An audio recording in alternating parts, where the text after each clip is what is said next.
Say shalom to my brothers and sisters that are here, and I'm going to also say shalom to my brothers and sisters who are watching. So all praise to the Lord. We're going to get into this subject. The subject that I want to deal with is somewhat, I don't know if I'm going to call it out of the ordinary, but it is entitled, Stand Up and Be Counted. Stand up and be counted. Okay? The reason why I want to talk about that is because there comes a point in the life of an Israelite that they have to be reckoned on this earth as the people of God. And we as the Israelite people, we cannot live in the shadows. The nation of Israel is not a shadow people. We've been through the shadows already. Give me that in Psalms 83. Is it 80? 83 and the third verse, I think it is. We are not to live in the shadows. And I'm making a point that we as a people of God, we are returning from the life of being abased. We are returning from the vomit that we've been subjected to. And we have to be that light that shineth in a dark place. We also have to be that city for all of the people to see. That's why that class that was done at the opening of Tabernacles, I talked about the saints and the city. Okay, the city is the understanding of how organized we are to be. We are not to quote unquote learn organization from the nations. The nations have to learn organization from the nation of God, which is the Israelites. The Bible says that out of Zion shall go forth the law. The Bible says that Israel is the author of beauty. We are the former of all things. It's come to a time where we have to relish and put that coat on. Put on your beautiful garments, like it says in Isaiah 52, I think it is. So read that, and I'm going to get both of those. Read that, and then give me Isaiah 52. Yes, sir. Psalms chapter 83 and verse 3. They have taken crafty counsel against thy people. Our enemies, because we got to talk about the enemies. Our enemies are rejoicing over our destruction. They're rejoicing on how they made the gold of God dim. How they've taken the shine off of our diamond. How they've taken the greatness of our shineability or the luster of our greatness. How has the light of Israel become dim? Read it again. They have taken crafty counsel against the nations, our enemies, have taken crafty counsel. I'm going to go through a series of records and books that shows how they have taken crafty counsel. And when we actually began to stack up the deck to see how it was done, you will see that it is exactly a conspiracy to keep us from ever rising to where we're supposed to be. This is real, okay? The way we live as a people is the result of a conspiracy. And without our connection to God, we don't even know which way is up. So the objective is to keep us out of the proper light that can illuminate us beyond the darkness by which the nations endeavor to keep us in. And I say endeavor, because the Bible says that we have to endeavor to keep the unity. But so while we're trying to learn what that's all about, all of the nations together have endeavored, meaning that it is a continuous effort to keep us on the bottom. The first thing in realizing and overcoming oppression, overcoming a detriment, overcoming slavery, mental slavery, is to first understand where you are. We have to understand where we are as a people, understand what it is, and then have the vision beyond it to get out of it. In order for us to get out of it, we have to have the right light. Can't have a Bud Light. Can't have a spotlight. Can't have a match light. You got to have the right light, the commandments. Y'all all right? Yes, sir. So read that again. Psalms chapter 83 and verse 3. They have taken crafty counsel against thy people. The nations have taken crafty counsel against the nation of Israel. Come on. And consulted against thy hidden ones. And they have consulted. So there's consultation. When you think about consultation, that means people sit down and have discussions. Consultation, when you talk about seeking a consultant to get something done, you're seeking experts. I need a consultant to figure out how to set up my IT apparatus or whatever, or to deal with this thing or to deal with that. And I call in a consultant. And the consultant is an expert. So they have people that are fixated on doing nothing but destroying us. And those people have been called to the table.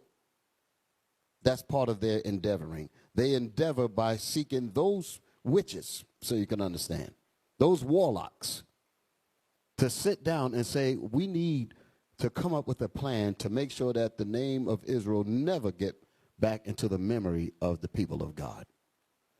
So standing up to be counted is to go against what we're reading, is to go against the counsel, against the consultation to keep us destroyed. Read it again. Yes, sir. They have taken crafty counsel against thy people. Crafty counsel, not just regular counsel, crafty counsel. Counsel that is not easily noticed. Counsel that you won't necessarily read in easy to find books. Because although I have a I got some stuff up here where the councils, where the actions of their councils are recorded, and they will allow us to read these things all day. It's basically saying that you have all of the doors that lead to your freedom, but the keys to opening them is not going to be in those books. The keys to figuring out where we need to go in order to open up those locks of information so that we can get out of this mess is in the Bible. And that's the reason why they have Christianity. That's the reason why they have these different, all kinds of religions. You can be anything. You can say your nationality is a fish, bat, and a goat, all three. And you can get protection. You can say you're LGBTQZY, whatever. You can say my babies are not babies, they're babies. And there's laws to protect that. But if you say you're an Israelite, all of a sudden you're deemed a terrorist. Can you dig it? That means they know that though the key to you getting out of the bondage by which they invested in is actually when you figure this Bible out. And they say we have to keep them from that. We'll give them Islam. We'll give them Baptists. We'll give them Scientology. We'll give them Africanism, whatever. Give them anything. Hell, they're looking for something anyway. So give them that. And even though, like I said a long time ago, I was looking for the proper liquid to quench my thirst for the answers that would solve the questions in my mind about why is it that we're suffering the way we're suffering. And I went through a myriad of different things. Africanism, Islam, I went through those. I studied those things a little bit. And although they were wet, because it poured a little bit of understanding here and there, they were wet, but they did not quench my thirst. When my thirst needs to be quenched, don't give me soda. That's not going to quench my thirst. I have to have that clean glass of water. That's where the thirst gets cleaned up. And that's what the Bible did. So once I got to the Bible, I realized I hit it. And that's the reason why I didn't look no further past the Bible. That was 30 years ago, 31 years ago. I didn't need to look past this no more. I figured this is it. I got it. This is how I'm rolling. Y'all all right? But the enemies don't want us to have this. So they'll give you anything. Read that again. Psalms chapter 83, verse 3. Now, remember these points that I'm making, and I'm saying a lot. And as the class go on, when I start bringing up certain things, try to reverberate in your mind. Try to, the light to come on. You know how we do. These connections will be made. So as we go through these lessons, you will begin to remember certain things that were said in the opening. Read it again. They have taken crafty counsel against thy people. They, the nations, have taken crafty counsel against the people of God. Come on. And consulted against thy hidden ones. And they have consulted against thy hidden ones. That's the part that I wanted. Hidden ones. So when I was making a point about us standing up, we can no longer really live as hidden people. We cannot live in the shadows. That's the point I was making. Can't live in the shadows. God's people was meant to be on the hilltop. God's people, the scriptures say that you don't light a candle and put it underneath a bushel. You put it on the top for the whole world to see. Y'all dig it? That's what Christ said. So we are not to be hidden. But as you can see, our enemies don't want us to be illuminated. They don't want us to be seen. They don't want us to enjoy each other's company. They don't want us to have that umbrella, that atmosphere of righteousness. They don't want us to have that, because the more that we attain to righteousness, the closer our God gets to us. And the closer our God gets to us, the quicker and the more certain the kingdom is coming. So it's a very real reason why they do what they do. Because the longer we stay in sin, the longer we stay in evil, the longer they stay in power, and the longer this earth stays under out of course action. The earth needs righteous rulers so that the earth can rejoice, so that the trees can rejoice, so that the birds and the animals can rejoice, so that the people can rejoice. But Satan don't want that. We're going to read about that too. Y'all all right? Read.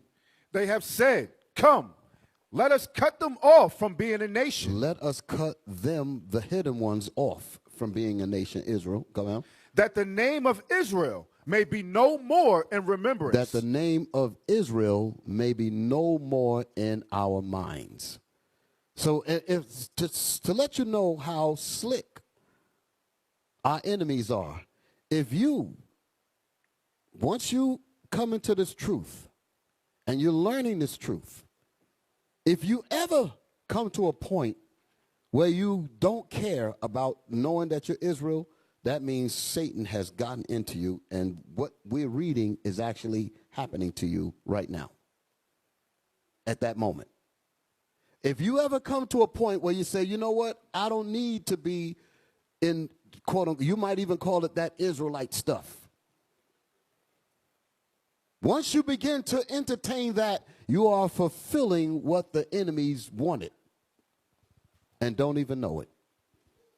Think about it. When we go out to camp, we try to tell them that they're the Israelites and they reject it. They are literally operating up underneath the perfect plan to destroy them of what we just read. Read that verse again. Verse 4, they have said, come and let us cut them off from being a nation. Our enemies said that.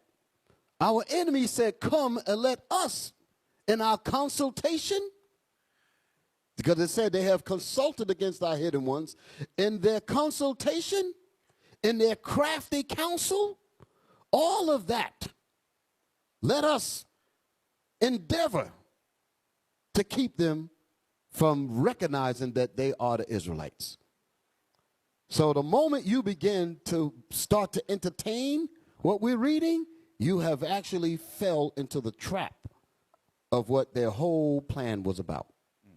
Meditate on that, what I just said. Whenever we come to a point where we are comfortable not calling ourselves the Israelites, we are fulfilling what our enemies set for us. It's heavy, ain't it? Read. They have said, come and let us cut them off from being a nation, that the name of Israel may be no more in remembrance. And their remembrance, and be no more in our remembrance. So they want us to forget that. That's what the breaking in period was about in slavery.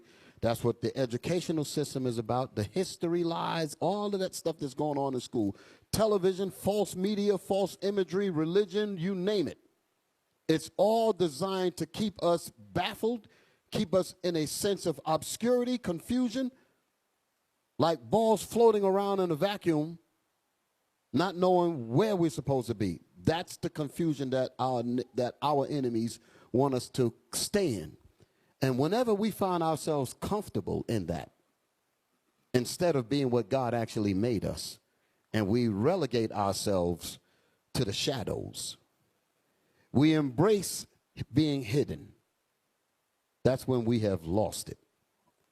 But it is the job of those who are still enlightened to have a reaching hand to reach your brothers and sisters. Even if you see that they're near slipped, reach out to them.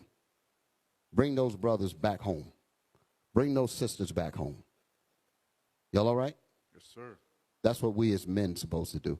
That's what we as women supposed to do. When we see our brothers and sisters waning a little bit, don't let them fall, because had it been you, you would want somebody to rescue you. Y'all all right? What was the other scripture that I asked for? Isaiah 52. Yes. What's the beautiful garments? Yes, read it. Isaiah chapter 52 and verse 1. Awake, awake. Yes. Put on thy strength. I needed that right there. Awake, awake. Put on thy strength, O hidden ones. Put on thy strength, O thou who sleepeth. Put on thy strength, those who have been the victim of the nation's conspiracy. Put on thy strength. Wake up. Go to Romans 13 and 11. I'm still talking about being hidden, and it's time for us to come from the shadows. Romans chapter 13 and verse 11. And that knowing the time. And that, knowing the time, go ahead. That now it is high time. That today it is high time. To Hold awake. it. High time means that the sun is straight up in the sky. It's noontime. Are we supposed to still be in the bed sleeping when it's noontime? There's a reason why the Bible is using that word there. It's saying that we should have been awake. He didn't say, for it is 6 in the morning. It said it is high time that you should awake out of sleep, because we've been put to sleep by our enemies.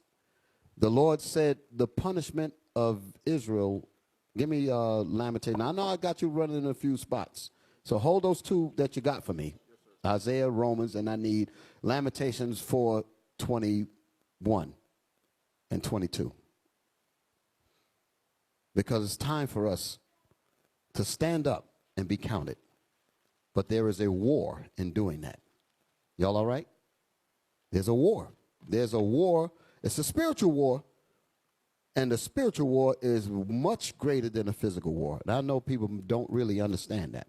But I could just say something to easily make it easier to understand. A spiritual war, if you can indoctrinate a whole people to hate themselves, you do not have to lift up a gun. You do not have to lift up anything. You could just say, let them be. Because our spirits have been turned around to actually hate each other. Can you dig it? Read. What you got it for me? Yes, sir. Come on. Lamentations chapter 4, verse 21. Rejoice and be glad, O daughter of Edom, that dwellest in the land of Uz. The cup also shall pass through unto thee. The cup of destruction, the cup of captivity, the cup of castration, the cup of lynchings, the cup that was dished out to us is going to be dished out to them. Now, when it comes to reap what you sow, because Israel going to be involved in a lot of this when the Lord gives us that power. That's recorded in Ezekiel. But they raped our women. We're not going to be doing that. You'll follow me, because that's against the law.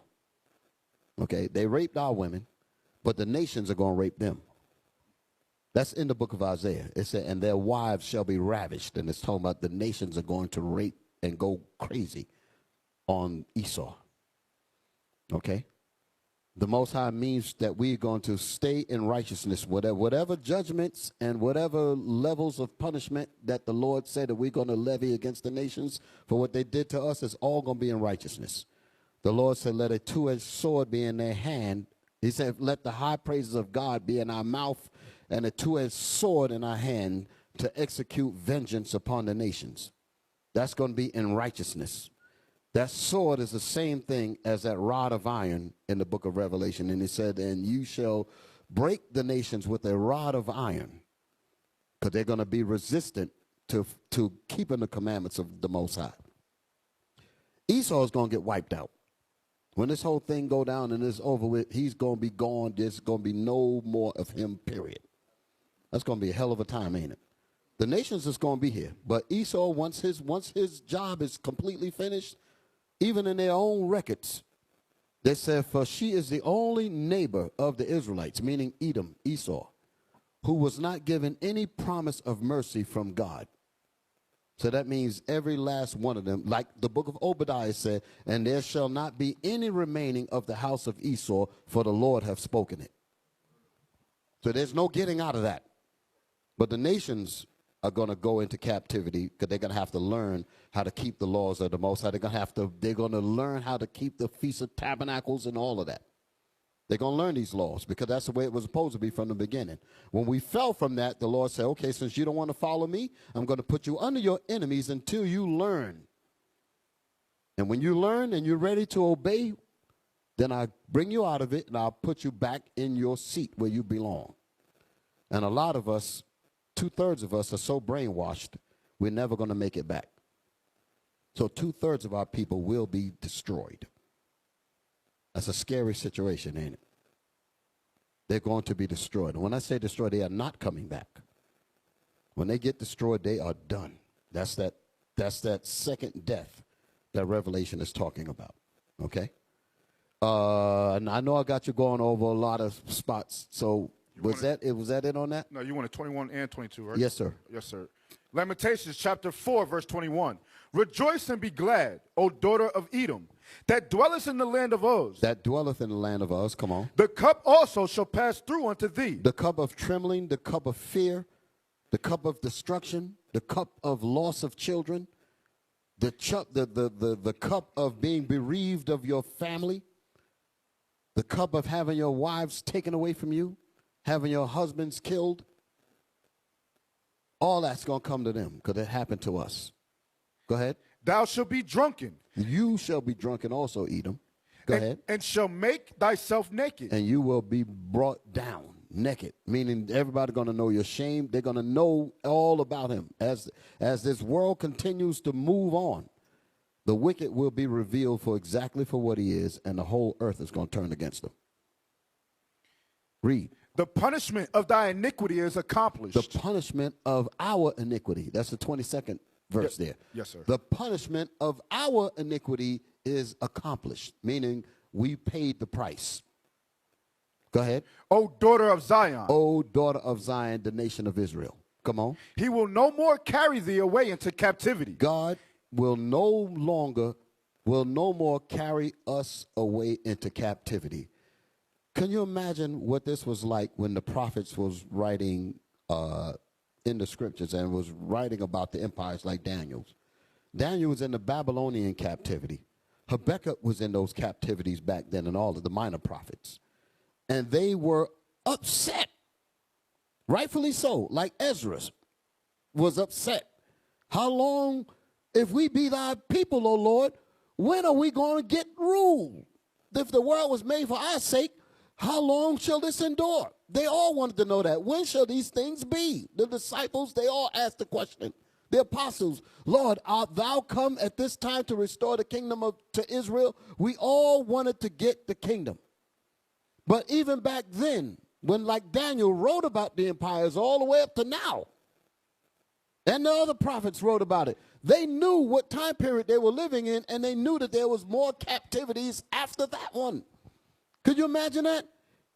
They're keeping the commandments of God in the Babylonian captivity, knowing that the Persians was coming next, knowing that another empire, Greek, was coming after that, Rome was coming after that. They knew that there was more coming. So the kingdom was not at the doors. But yet they still stayed faithful. Here we are.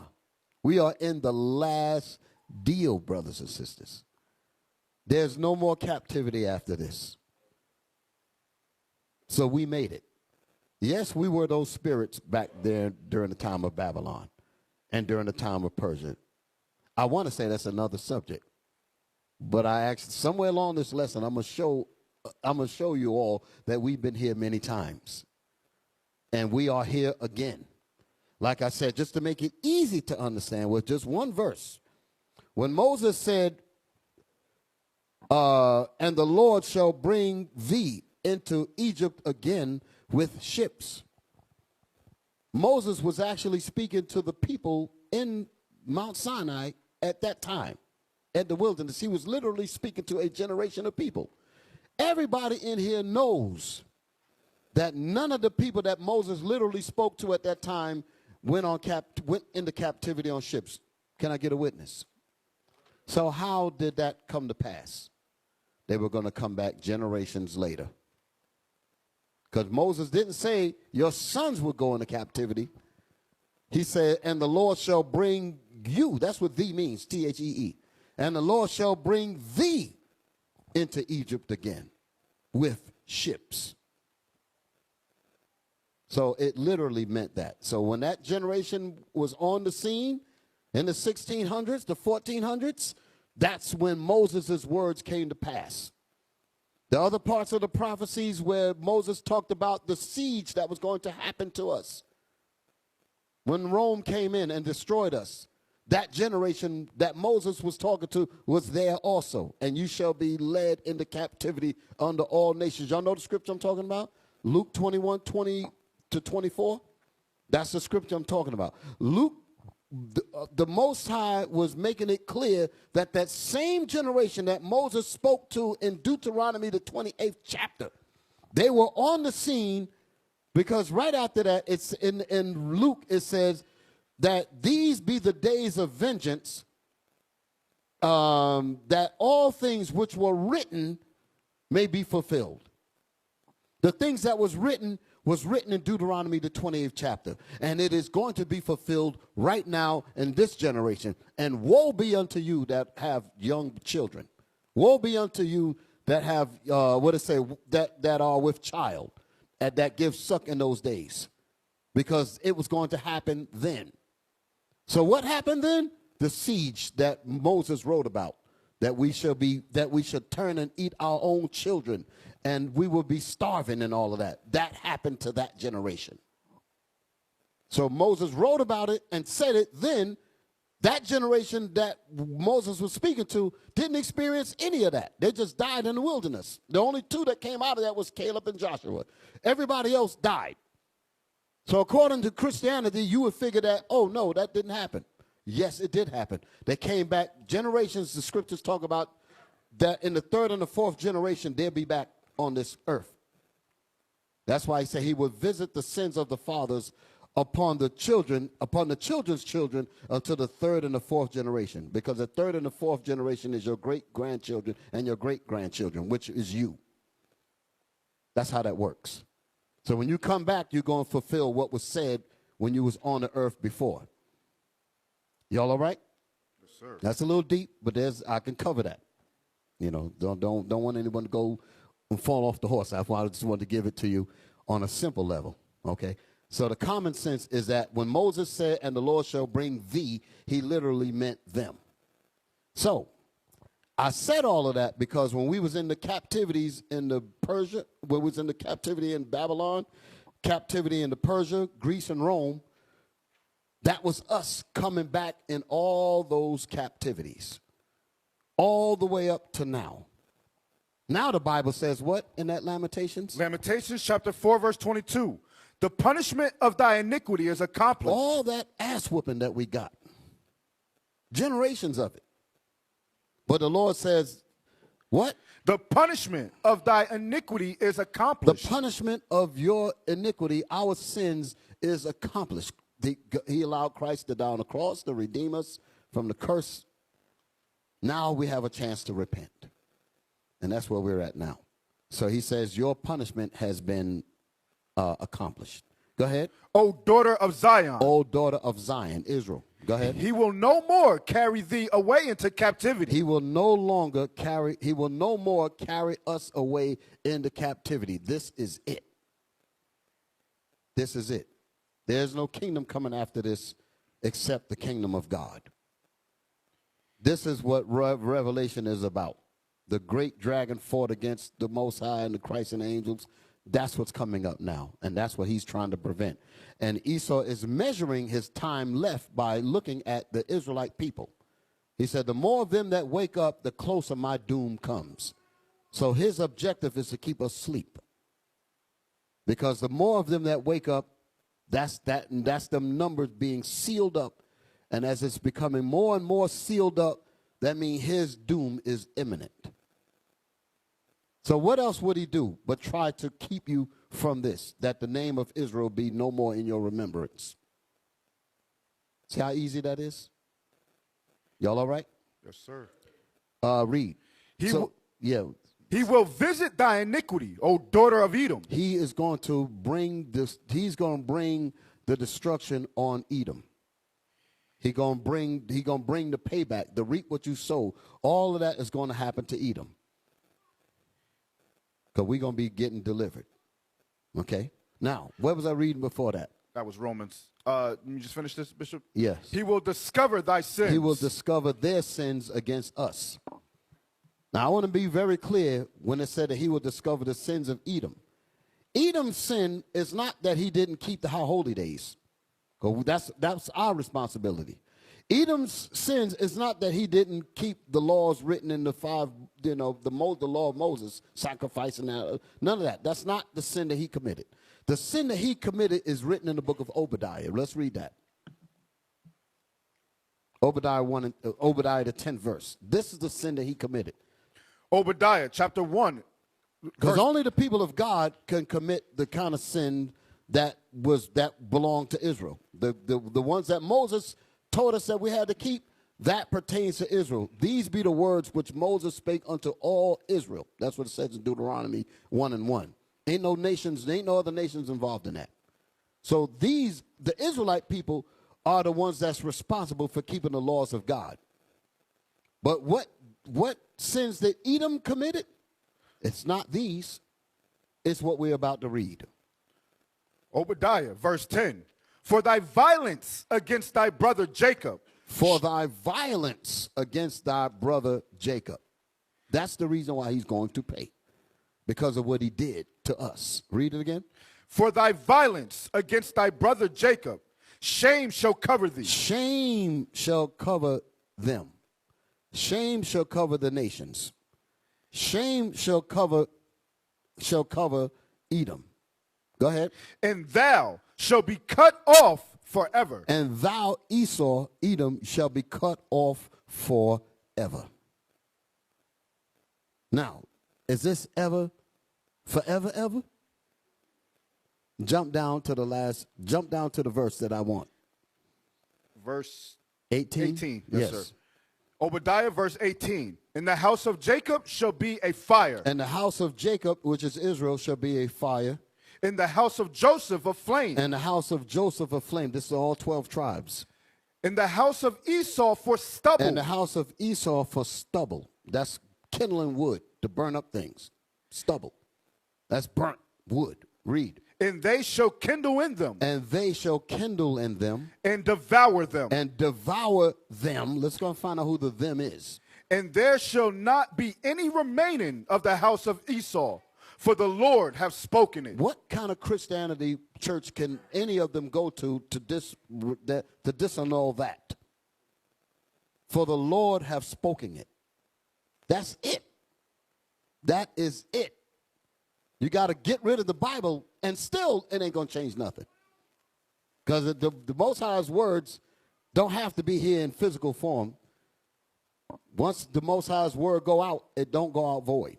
So you try to get rid of the Bible, the Most High going to make Bibles appear anywhere. You're not going to get rid of this. He'll even cause you to write them, copy them, and cause yourself to think that you're part of it. Like it's what he did. He actually thought this book was for him. So now where was I at before that? Romans 13. Yes. With the awakeness now. Romans. And then I want that Isaiah again. Yes, sir. Romans chapter 13 and verse 11. And that knowing the time, that now it is high time to awake out of sleep. So now it is high time to awake out of sleep, because we ain't going into captivity no more, brothers. This is it. This is our time to stand up and be counted. Go ahead. For now is our salvation nearer than when we believe. That's right. Take your time. Read it again. You got it right when you slow down. For now is our salvation nearer. For now is our salvation nearer than when we believed. It's at the doors, brothers and sisters. This is not the time to fall off. This is not the time to get weak and succumb to the enemy's tricks. This is not that time. Read. The night is far spent. The night is far spent. I'm talking about the noontime now. It says the night is gone. It's high noon. You should have been awake. Go ahead. The day is at hand. The day for us to stand up is at hand. Let us therefore cast off the works of darkness. Let us therefore, because of our awakening, let us get rid of sin. Let us get rid of evil. Let us get rid of backbiting and lust and temptations of all kinds of filth. Let us cast that off. And let us put on the armor of light. And let us put on the armor, the protection of light. Let us put on the protection of God's commandments. That's how that goes. Y'all all right? So now let's go back to Isaiah with the awake. Read. Tell them where you at. Isaiah chapter 52 and verse 1. Awake, awake, put on thy strength, O Zion. Put on thy beautiful garments. Put on your beautiful garments, and you look beautiful today with your beautiful garments. All praises to the Lord. The Lord gave it. This is our heritage. These things belong to us, and we relish in that. The hell with the fashions of this world. We relish in what God gave us. Let Israel rejoice in him that made him. Let us rejoice in our king, in our dress code, in our foods, in our customs, in our commandments, in our laws, in our history. Let us rejoice in those things. Read that again. Awake, awake, put on thy strength, O Zion. Put on your strength. This is not the time to be weak. Put on your strength and stand up and be counted as the people of God. Come on. Put on thy beautiful garments. Put on your beautiful garments. Come on. O Jerusalem. O Jerusalem. The holy city. For henceforth. The holy city. Holy. The holy what? The holy city. Did you hear that? The holy organization. City.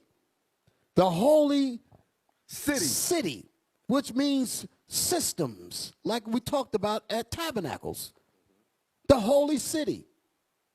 The different systems and factions, different departments, different sections, all operate as a city. The holy city, the true city of God. You Israelites. Read that again. Awake, awake, put on thy strength, O Zion. Put on thy beautiful garments. Put on your beautiful garments. O Jerusalem. O Jerusalem. The holy city. You are the true city of God. Holy means true. You are the true city of God. That's the reason why I say the people don't get to tell us nothing. The law going to go forth from Zion. We're going to set this whole earth back in order. Right. Come on. For henceforth there shall no more come into thee the uncircumcised and the unclean. Because we're going to do this Bible the way it's supposed to be done. That's setting the nation of Israel back up the way it's supposed to be. And what we're going to do with that power, we're going to set this whole earth back up. That's the kingdom of heaven. That's when everything's going to rejoice. The birds are going to rejoice. Everything's going to rejoice. And you have to imagine how graceful the Lord is that we can even survive in this mess that we're in. That we can even survive day to day with all this filth. You got people that's literally, you got two men looking at each other and talking about some, let's get together, as if one's a woman. And that's normal. They're trying to make that normal. Now they're trying to justify pedophilia. Yes. They're trying to justify, what else? There's some other stuff. Like I said, the Thabies, Elmer, they pretty much got that down. Huh? Oh, Lord have mercy. What is that? That's what it is, Bishop. NAMBLA. That's it. NAMBLA. North American Boy Love Association. Where a grown man could actually have a little boy as his lover. Love Association. They're making that legitimate. That is pedophilia. That's it. They just want to make it legal. That's one of the ways they're going to make it legal. So all of that is designed to put pressure on righteousness, to make you not want to be righteous. Here you are, the only one in your classroom that's got a dress with fringes on. I'll just use that as an example. And you in these classrooms, and everybody else is in tight jeans and this and that and the other, talking to the boys in the corner and all, and they looking at you like, why do you just can't get along with us? Can't you just join us and be a part of what we got? Look, I got boyfriend so-and-so. I got this, I got that. And look at you. You just missing out on all kind of stuff. And you feel that pressure. And 25 out of 30 of them would be knocked up with a baby, no husband, welfare, hell, abortion, every damn thing else that's going to come out of that. But you don't see that part of it. All you see is the daggone glitz and the lies that they're showing you and telling you you're missing out. Better wake up. Where we at? You want verse 2, Bishop? Yeah, where you at? Isaiah chapter 52 and verse 2. Yes. Shake thyself from the dust. Shake thyself from the dust. Go ahead. Arise and sit down, O Jerusalem. For us to shake ourselves from the dust, shake ourselves from sin, shake ourselves from mediocrity, shake ourselves from being hidden, fearful, afraid to stand up for what you really are, that what God made you. Shake yourselves from that. God did not make that. Our enemies created that spirit in us. And if we recognize that's the way we think, we need to recognize that this has to be overthrown. This mindset has to be overthrown with the word of God. Your mind have to be renewed with the word of God. If you find yourself comfortable outside of the realm of the Bible, the enemy has succeeded. Y'all all right? Yes, sir. So the point that I'm making, again, all of this is, did I get all my scriptures out? No, sir. Come on. Loose thyself from the bands of thy neck, O captive daughter of Zion. O captive, we're captivated by sin and evil and temptations. Captivated by that thing. It's time for us to break loose. Awake, awake, wake up. Why in the world is the Bible using terms like that? Because we are asleep. You don't tell a awake person to wake up. But they got this thing talking about something, the woke. They got this woke movement. Them people ain't woke at all. Dead as hell. But the real woke is what we're talking about. To wake up means to be illuminated with God's laws. That's what it means to wake up. So when the Bible is telling us to wake up, it's telling us to put on thy strength, the Bible, put on our customs, put on our heritage. Okay? Put on your history. When you talk about culture, you're talking about the Bible. This is culture. That mess that they talk about on television and your social media, that's not culture. Talking about some hip-hop culture, that's not culture. Culture tells you what to dress, how to dress, what to eat, what you shouldn't eat, tell you who your enemies are, who not it tells you how to set your families up. Understand that. Culture is your whole being. Tells you who your people are.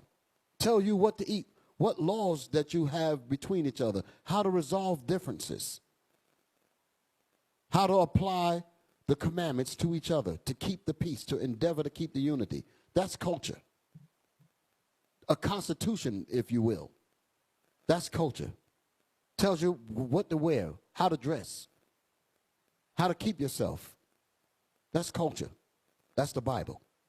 That's your strength. Put on thy strength. Read that again. Isaiah chapter 52 and verse 1. Awake, awake, put on thy strength, O Zion. Put on thy beautiful garments, O Jerusalem, the holy city. For henceforth there shall no more come into thee the uncircumcised and the unclean. Shake thyself from the dust. Shake yourselves from ignorance. Shake yourself from slavery. Arise. Emancipate yourself from mental slavery. Go ahead. Arise and sit down, O Jerusalem. O Jerusalem, sit down and learn my Bible. Go ahead. Loose thyself from the bands of thy neck. Loose yourselves from the bands of sin that's around your necks, that's got us destroyed. Those bands that are around our neck is what Deuteronomy 28:48 was talking about.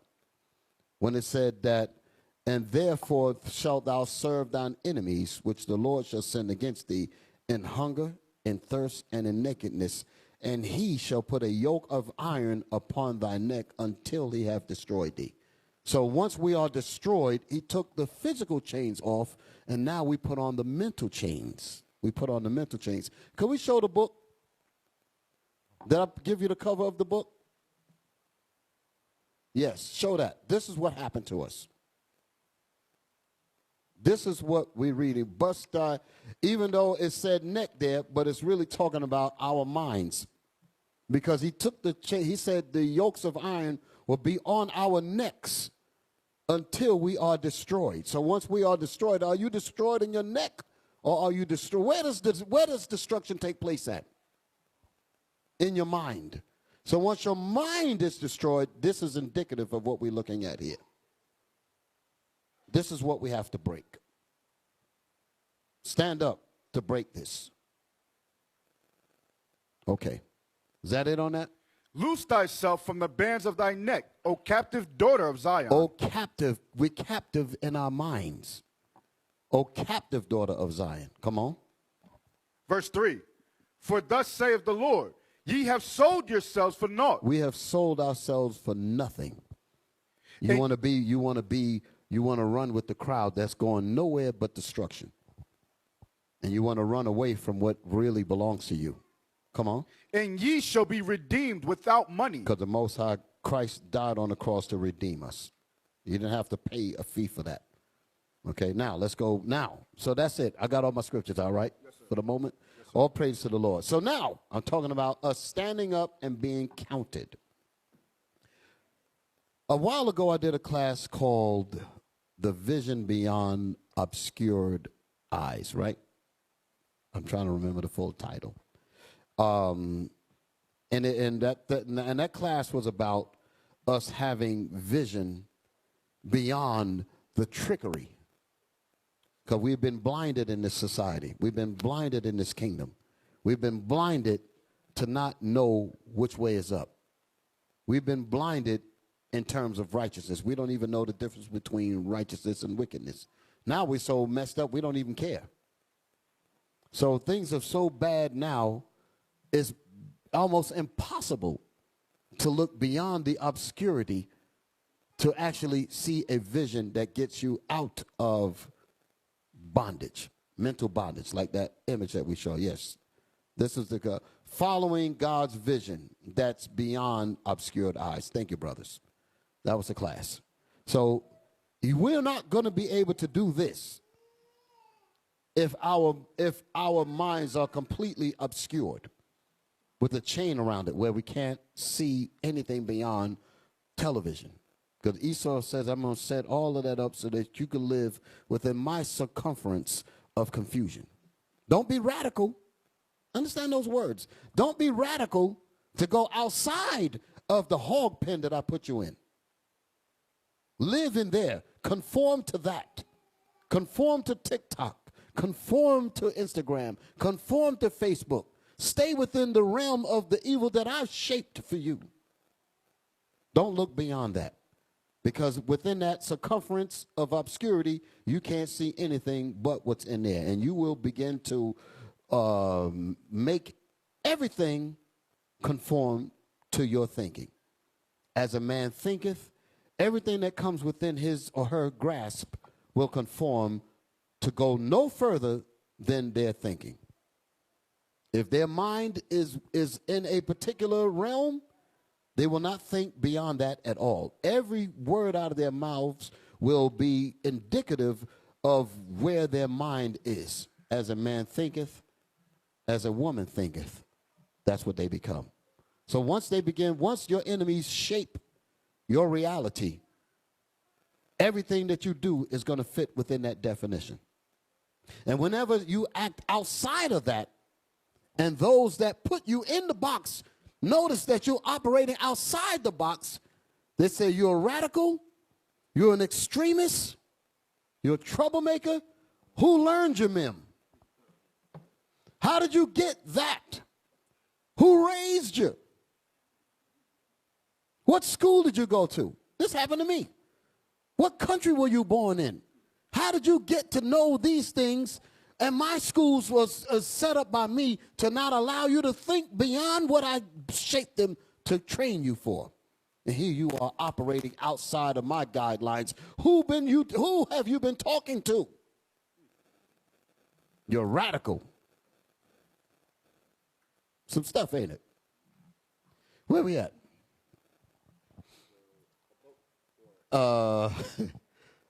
Oh, I got the scripture. Yeah, so I'm bringing up, put my thing back up there again, the thumbnail.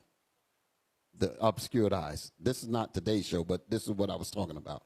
So it is about us following God's vision that is beyond obscured eyes. But if our enemies are you can take it off. If our enemies are hell-bent, and I use that word seriously, are hell-bent on making sure that our eyes stay obscured, we can never see a vision beyond the circumference of having us intellectually trapped into thinking in the box and not outside of the box. Y'all all right? Yes, okay. Now, like I said, our eyes today have been distorted through the lenses of obscurity. I'm dealing with stand up and be counted.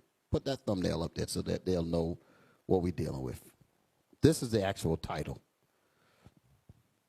This is what we're dealing with today, and I'm getting ready to go into it. Okay? Stand up and be counted.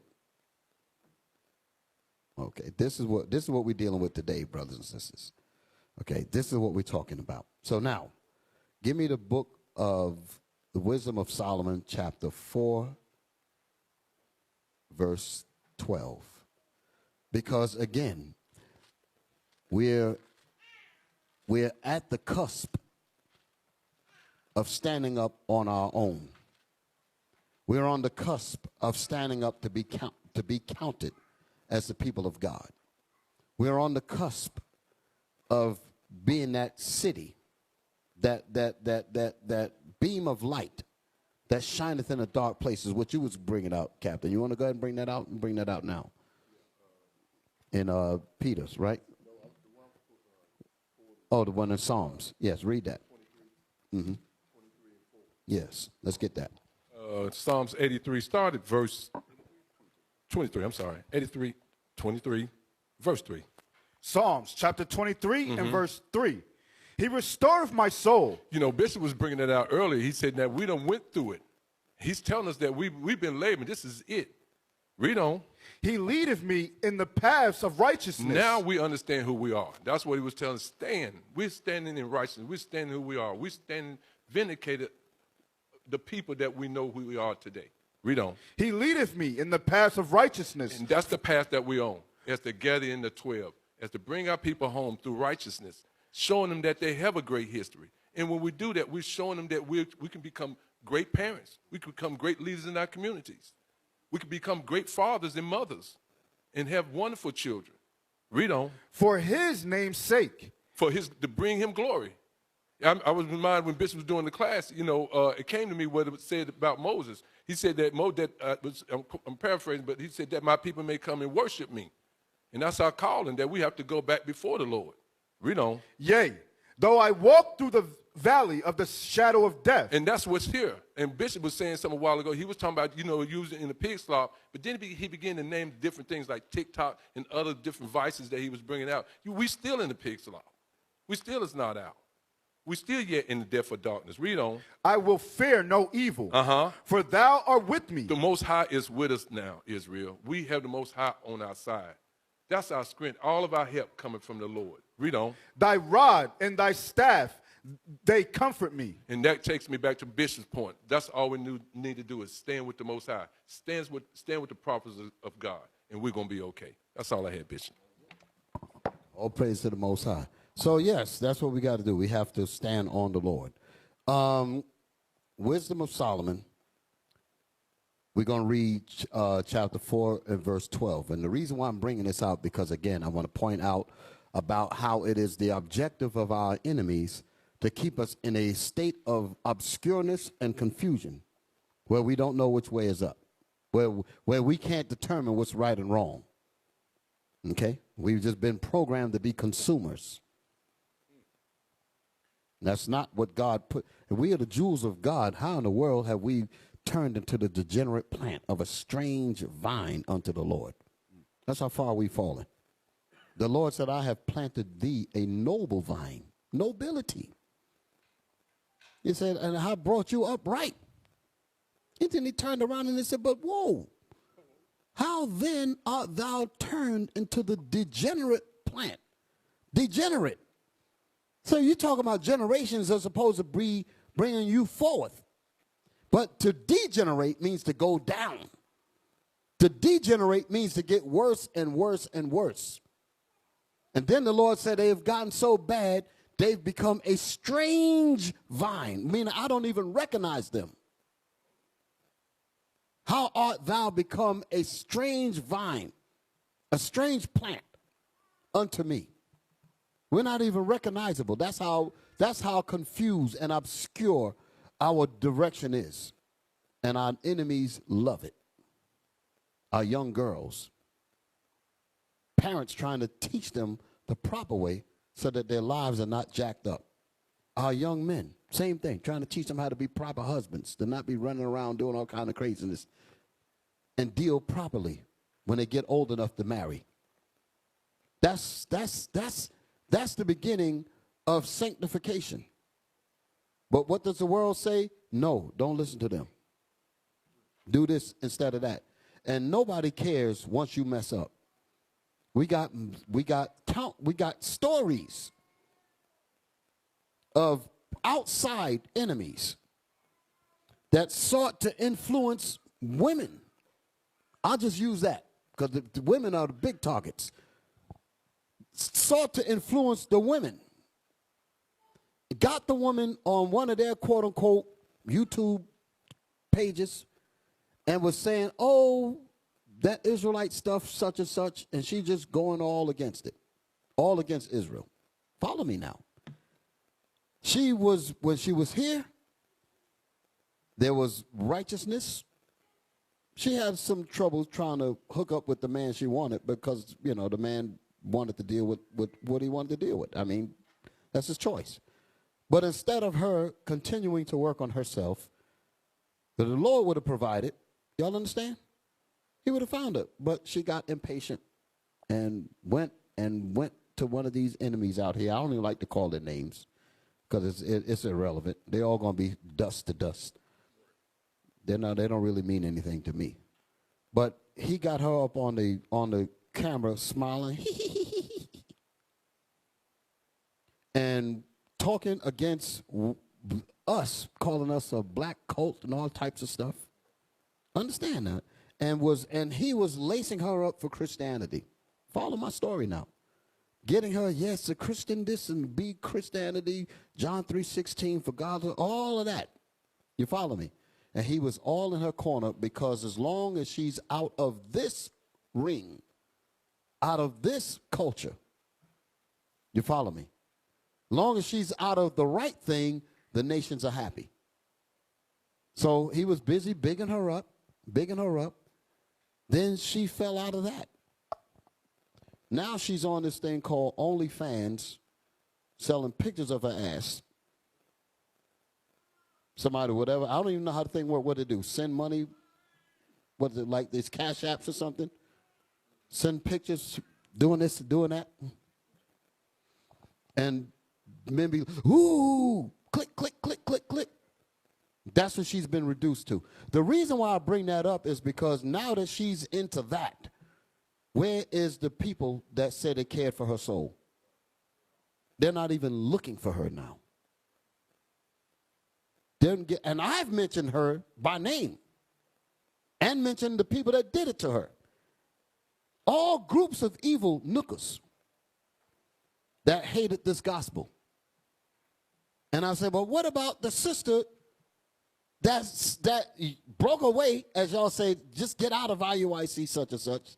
She's gone, and she's in total wickedness now, and ain't none of those so-called righteous nookers and the Edomites that sided with her with his talk show, none of them are going after that girl to try to save her soul.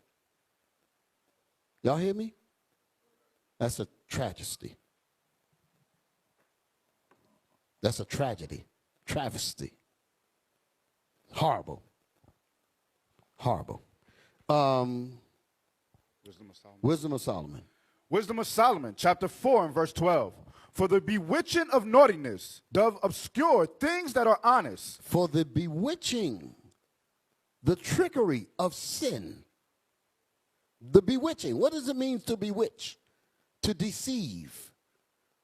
To bewitch you means to make you think it's one thing and it's actually something else, which is much more dangerous. Here's an example of bewitching. Hey, man, I got this good chiba. Huh? And it's going to make you feel smooth. It's going to mellow you out. You're all tense.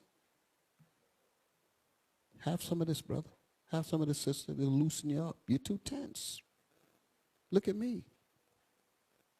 I'm groovy. Try some of this. The bewitching is the way he said it or the way she said it. Here, put these pants on, sister. Look at me. Look at how all the boys look at me and dream about me when they go home. That could be you. Bewitching. And you'd be like, man, I want to experience that.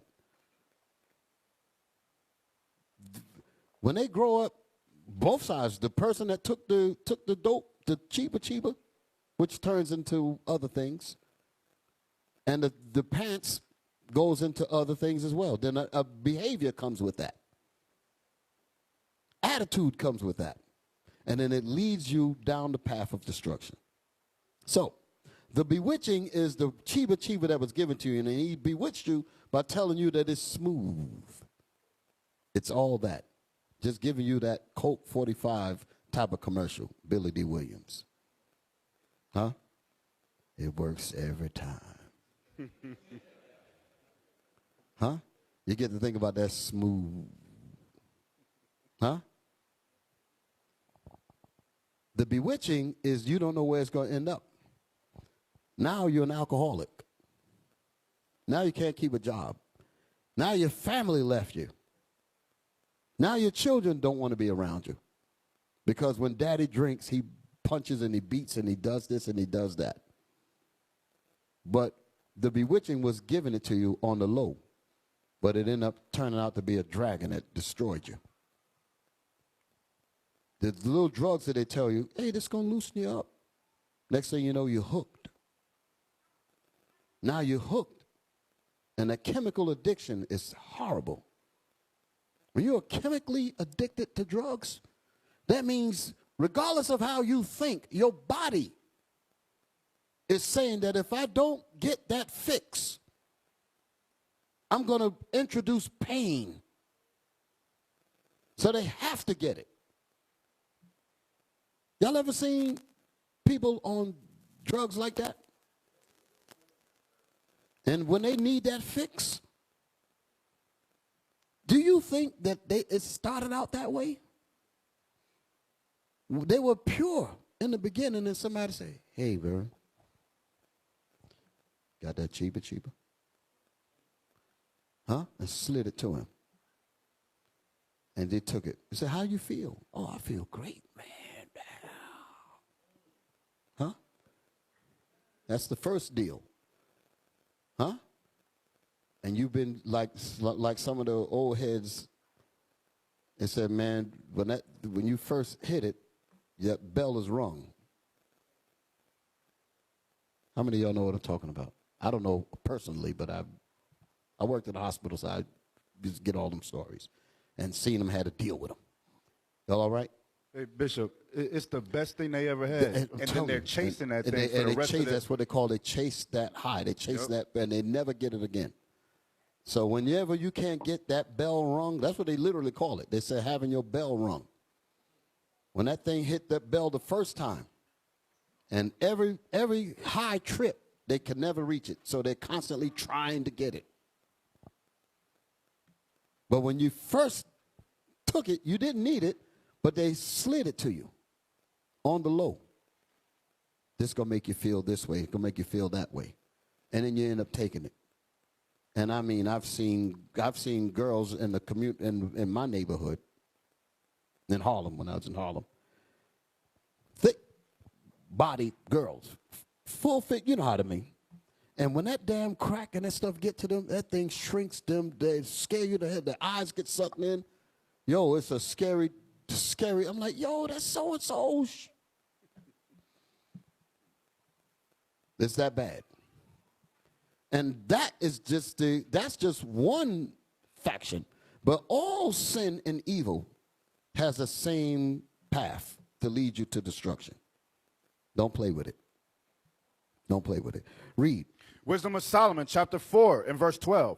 For the bewitching of naughtiness doth obscure things that are honest. So the bewitching, the trickery of sin, it obscures, makes it unclear, makes the Bible, that's the things that are honest, the Bible. The Bible becomes unclear once you start dabbling in sin. Now all of a sudden you can't understand what we're talking about. Brothers and sisters will come to a brother or another sister that's on the verge of falling out the truth. And because they're involved in sin so deeply, you're reading scriptures to them. You're trying to give them examples. And they don't see it.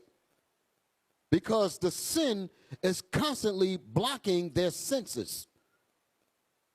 They've played with sin so much, they can't even adapt to what you're showing them out the scriptures. That's scary. Y'all hear me? Yes, sir. Read that again. I'm going to move a little faster. Yes, sir.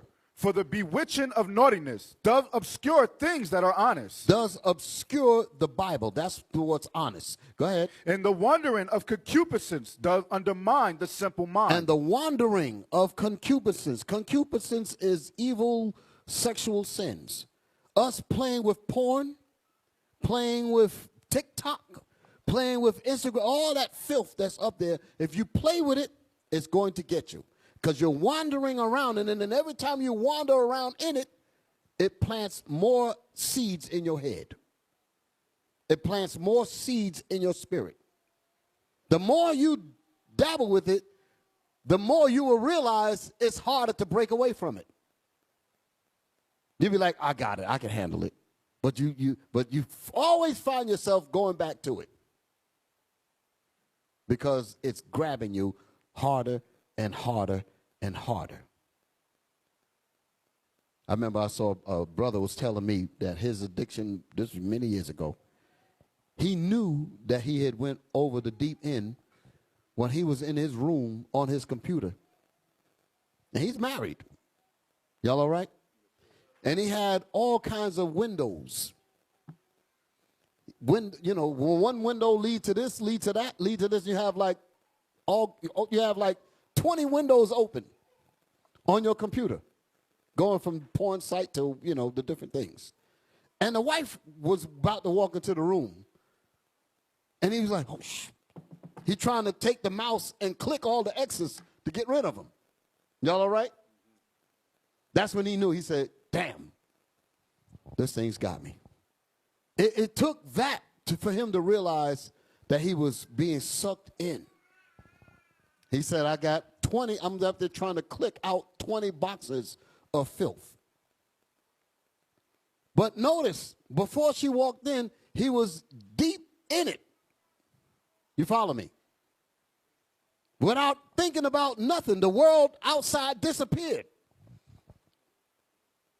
I'm encapsulated in this thing. It's me and my computer. And we got it going on. But all of a sudden, boom, the door clicked. Or walks into the room, and all of a sudden, you get a glimmer of sense, like, oh, but I ain't even supposed to be doing this. And you find yourself clicking, trying to get rid of all those X's. And while you're doing that, you realize, you see how sick you are at that moment. But that doesn't happen to everybody. Sometimes nobody gets to walk into the room. Sometimes you're fully in it, and it will just completely take you out. Y'all hear me? So it says, and the wandering of concupiscence doth undermine the simple mind, the mind that's not studying, the mind that don't communicate with their brothers, the mind that doesn't communicate with their sisters, the mind that doesn't study, the mind that doesn't get together. Let's study, let's get together, let's do this, let's do that. That sensual, these are they that separate themselves kind of mind. I'm alone, I'm going to do my own thing. That's the kind of mind that gets trapped in stuff like this. Being your brother's keeper is about keeping our brothers and sisters from falling into these temptations here.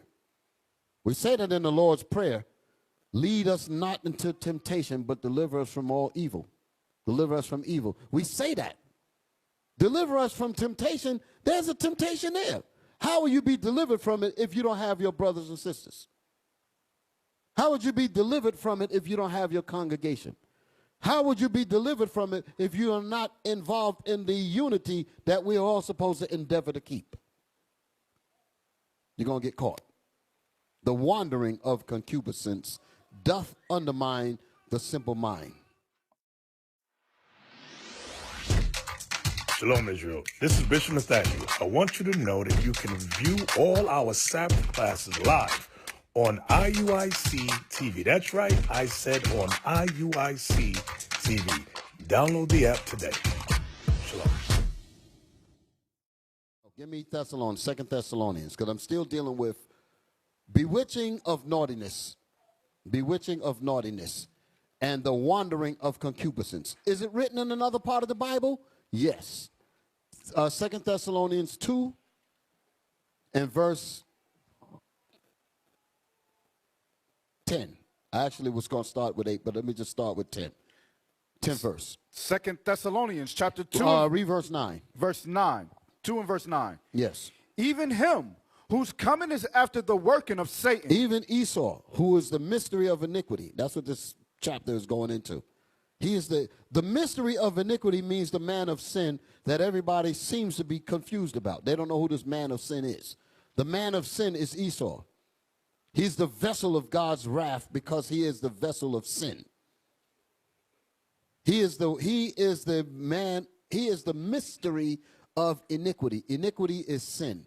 He is the mystery of sin. Who is the devil? He gonna write movies, some are Omen and the Final Conflict. These different demon movies, the good son and the evil boy or whatever, these different movies that they got. The little white boys running around with 3 6s in their head and all that. And you think that's the only Satan? No. The man of sin. That's the Satan that the Bible speaks of. The physical counterpart, so you can understand. There's a spiritual demon, Satan, but the spiritual demon, Satan, has its people, or has his people. His people are these people that we call white. His people, Satan's people, is the Edomites. And the Edomites, or the children of Esau, will influence black, Hispanics, all of us to join in on his team to bring more wickedness into this earth, to oppress the righteous. So the people in your classroom that look just like you will be agents of Satan. People that's sitting in a congregation that look just like you will be agents of Satan, will be agents of the man of sin, the mystery of iniquity. We have to be on guard all fronts so that we can endure and get the kingdom. Read. Even him whose coming is after the working of Satan, with all power and signs and lying wonders, and with all deceivableness. With all powers and lying wonders. That's that technology. That's them videos. That's the music. That's the movies. That's all levels of quote unquote entertainment, which capsulate your brain into evil and sin. And you wander in that concupiscence, and it undermines the simple mind, the mind that don't study. Read. And with all deceivableness of unrighteousness. And with all deceivableness of unrighteousness. In them that perish. In them that die. Go ahead. Because they receive not the love of the truth. Because they receive not the love of God's commandments, because they were bewitched. Go ahead. That they might be saved. That they might be saved. So the only way that you're going to be saved is not to allow yourselves to be bewitched of naughtiness, and stay away from wandering of concupiscence, and furthermore, stay away from being deceived of sin. That's what the deceivableness of unrighteousness is talking about. Deceivableness means deceit, and unrighteousness is sin. The Bible says, and with all deceivableness of unrighteousness in them that perish. Why? Because they receive not the love of the truth of the commandments, that they might be saved. So we have to be vigilant and stand up against this. Standing up. And there's a whole society that's trying to keep us bewitched, trying to keep us deceived, and trying to keep us wandering in concupiscence and unrighteousness and naughtiness. We have to understand that.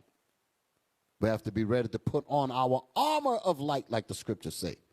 Let us put on our armor of light. Armor is clothes or protective wear for you to fight against the fiery darts of the devil. That's in Ephesians. We have to fight against spiritual wickedness in high places. That's what this is talking about with all power and lying wonders. That's wickedness in high places. That's what's working on you, on your cell phones, on your computers, and the conversations on your jobs, all of that. All of that is wickedness from high places that's designed to keep your mind in evil and wickedness and sin. Oftentimes, me and Deacon Asaph, we used to work together in New York at the hospital. And when we go to lunch, there would be others that would come in, and all they want to do is talk about filth. Naked this, girls behind that, basketball, football, baseball. I said, man, where's the conversation for grown men? Me and Asaph would get up and go to another section and read the scriptures. Then a nook will come in behind us. What? Y'all reading the Bible? Man, y'all need some Hennessy. Negro said that. Y'all dudes reading the Bible? Man, y'all need some Hennessy. Huh? Now, some weak-minded persons will feel embarrassed because someone said that. Damn, man, he caught us reading the Bible. He going to tell somebody that we reading the Bible. And they're going to look at us like we're strange. Well, the scriptures talk about that too. Count it not.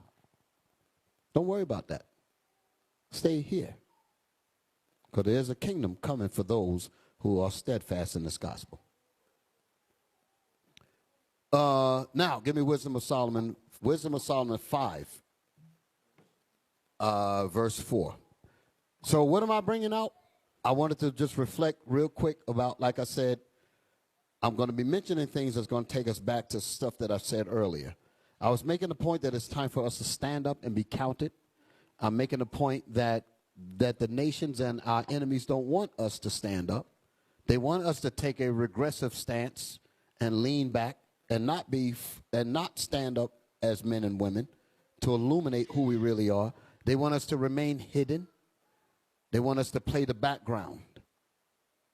So that's why I was reading that in Psalms. They have consulted against our hidden ones. So the lesson that we're talking about is for us to stand outside of that. Is to go against their effort to keep us hidden, to go against their efforts to keep us in sin and evil. We have to stand against that. The scriptures say, who will rise up for me against the evildoers? That's the spirit that we have to come with. Okay? So what am I dealing with? Wisdom of Solomon, chapter 5 and verse 4. So we're talking about us standing up and being counted because we are the people of God. Read. We fools accounted his life madness. We fools accounted, the fools are all of the enemies of Israel. Rather, it's including the nations, and it's also including the wicked of our people, the one that want to give you the drugs. Hey, man, try some of this. They're the ones that's trying to destroy our mission and our vision beyond the obscured eyes that the society has given us. Read that again. We fools accounted his life madness. We fools, because they realize that God is going to deal with us anyway. And as the Lord is going to increase us, their efforts to keep us in bondage is going to weaken. So as they see us continuing to rise and stand up, that what God wants us to be, they're going to realize that all of their endeavors have come to nothing. And they're going to say within themselves, we fools accounted his life or their lives madness. Look at him reading the Bible. Look at her with that skirt on. Look at him with them fringes. Look at him talking about he don't want to go out and on Friday night and just got paid. No. Look at what you're missing. So-and-so has been asking about you. Her butt is even bigger this year. Somebody might say that to you. You be like, so? I said, what the hell's wrong with you? You done turned gay? And then you feel like, oh, man, damn, why you want to say that? Y'all feel me? Temptations. Read. We fools accounted his life madness. We fools, with all of the work that we tried to use to bring them back into sin, with all of the wandering of concupiscence that we tried to put in their way, with the deceit of sin, with the bewitching of naughtiness, all of these things we tried and we failed. And because we failed, we say to ourselves, meaning our enemies, they say what? And his He end, said, we fools accounted his life madness. They accounted our lives as madness. Go ahead. And his end to be without honor. And they counted our end to be without honor. They figured that we're not going to get honor from being steadfast in this gospel. Go ahead. How is he numbered among the children of God? How is he and she numbered among the children of God? Stand up and be counted. How is it that they're standing up and being counted when all of the works that we did to shut them down?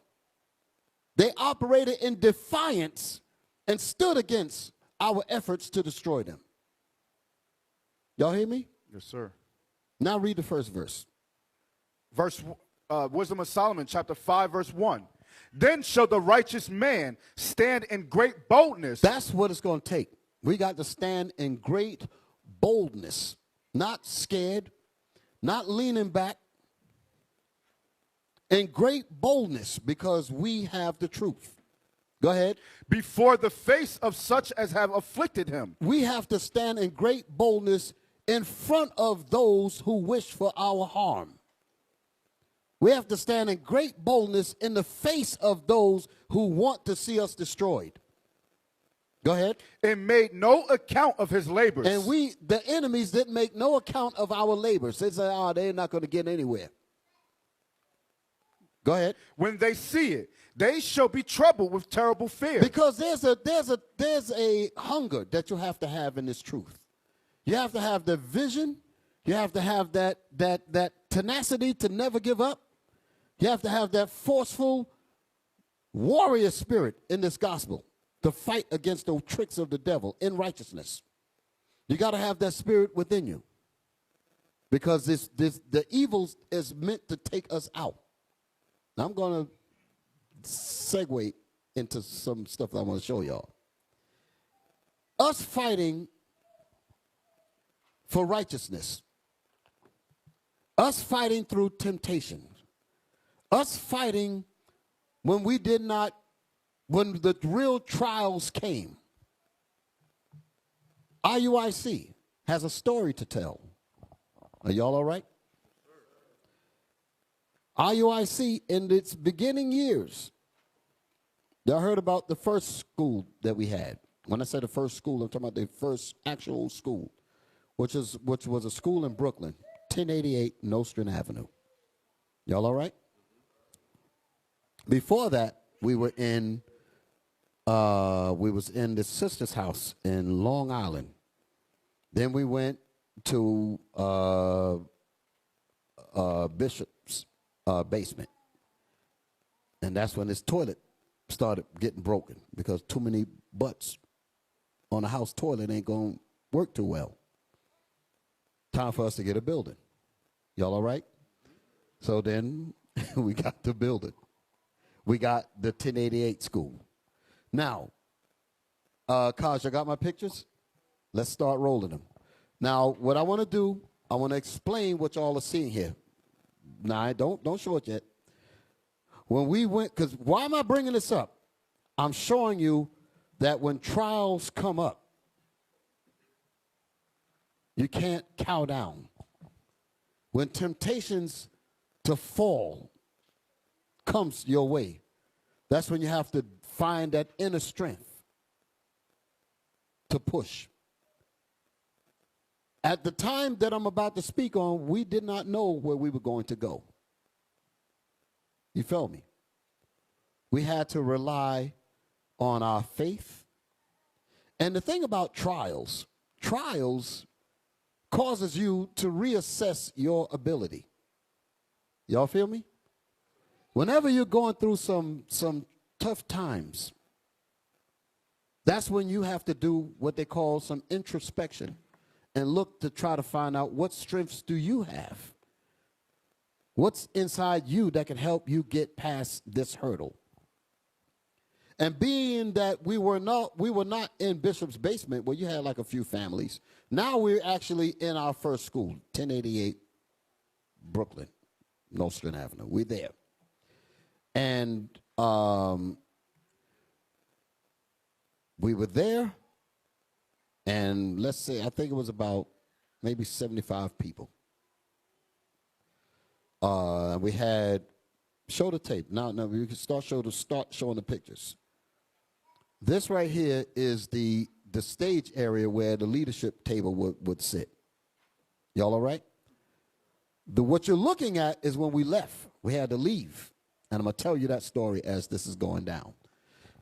All right? So these are the walls. That's the side walls. Go ahead. That's all in the front area. The leadership area, as we will call it. Go, click on through. This is the school. So I'm just taking pictures. And let me tell you the reason why I was doing this, because I did not want them to say that we tore the place up when we left. So these were the proofs that we left it intact. Okay? As you can see, the little heater there. So that's what that one air conditioner was trying to cool that whole spot. You know that didn't work out well. But go ahead. That was a refrigerator that we had in the back for the food. Go ahead. Click on. A little freezer there. This is a very small school. Like I said, 75 people. Okay, that was a table. I guess the security, would do the search there. So it was very, very, what's the word? Very basic. Very, what's the nieces? Very beginning, small beginnings. That's the front of the school. So we had that sign up. That's the gate. You see the gate? That's the entrance to get inside the school. Now, no, don't. Let's stay there for a minute. We ain't ready for the next one. What happened that caused us to leave here was that the landlord, black man, was outside and he's watching the people coming in. And he's standing across the street. Black folks now. You got to watch black people. He's standing and he's seeing heads and he's counting heads. And at that time, I think the rent was $700. That's almost unheard of in New York. $700 for that spot. We paid, and the thing is, the bishops, well, we were deacons at that time. We paid all the bills. The congregation didn't pay nothing. We paid for that. And the reason why I'm saying that is because we had to get it started. You feel me? So we, our checks or whatever, and we collected and paid that. And so he's standing across the street and he sees the bodies coming in. He's seeing the heads coming in. He sees the women coming in, the men coming in, and all of this, cars going up and down the street. He thinks to himself, there's a lot of people going up in there. I could raise this rent. And we was on a month-to-month deal. So I don't know how it works. I think it's all over. 30 days, So next 30 days, he said, I'm raising your rent, and he raised it to $1,300 due on the next month. He doubled it. Y'all hear me? Here we are with a congregation of people. We're the leadership. Responsibility falls on us. All of a sudden, the thought is we ain't going to have a school for these brothers and sisters. And families are coming and trying to get themselves together. Sisters trying to get themselves together. And the nooker wants to act funky. And he was demanded at that thing. I want it so and so. Trials purifies. Trials causes you to dig down and look for those strengths that you didn't even know you had. Can I get a witness? When you're faced with some adversity, you find things that you didn't know you had. You come up with strengths that you didn't know you had, because everything else, all your confusion is out there. See, you can think clear when confusion leaves. When you're left with raw reality, that's when the real you comes down and have a seat with you. Have a little talk with you. The real you sit down with yourself and say, okay, what we gonna do? Now you got to start doing an inventory on what's in here. Now remember, it's a panel of deacons and the elders. We didn't call them bishops at the time, and the elders. We're faced with a situation. Can't stress the body. Don't want to. So what we going to do? Y'all all right? So Bishop says, we're not giving this guy no damn $1,300. This is wicked as hell. I said, we with you. Immediately, we said, we got to look for another place. Now, you know how hard it is to just find another place just like that? When we went to search for this place here, this didn't just pop up. That's the man that he knows what I'm talking about, Officer David. We had to put some real work in to find property like this, to find other properties that, well, in New York we had, other teams to deal with that. But I use this as an example on the work you have to go through to find something decent. So here we are.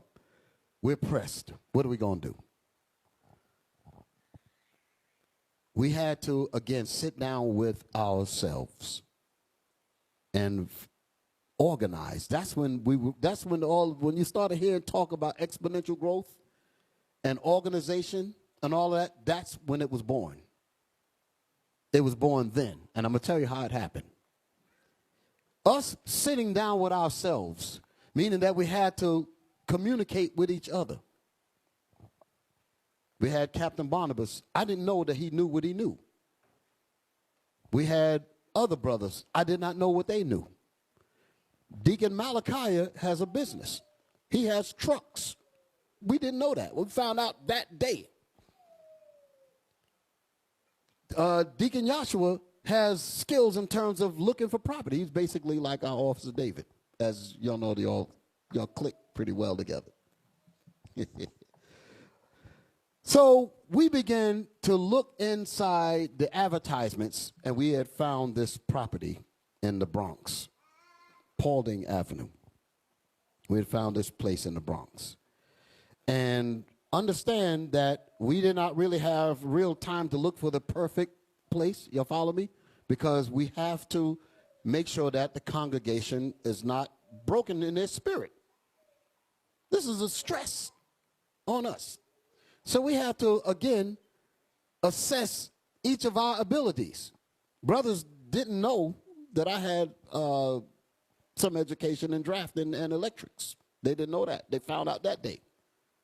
Other brothers that had skills in carpentry, plumbing, we found out that day because we had to sit down and assess our values in the heat of the moment. Can you dig it? We come across a place. Show the next picture. So we move all of our stuff, the trucks, we brought the trucks in that night, took everything out of there. The landlord standing outside, he just sees us exiting the Pharaoh's kingdom. He just sees us all just, he's like, well, where are you going? I said, you told us to leave. No, I didn't. I told you that just the rent was such as. I said, no, that's cold. Get the hell out. So we gone. Now we come across this place. Look at this place here. Can y'all see this?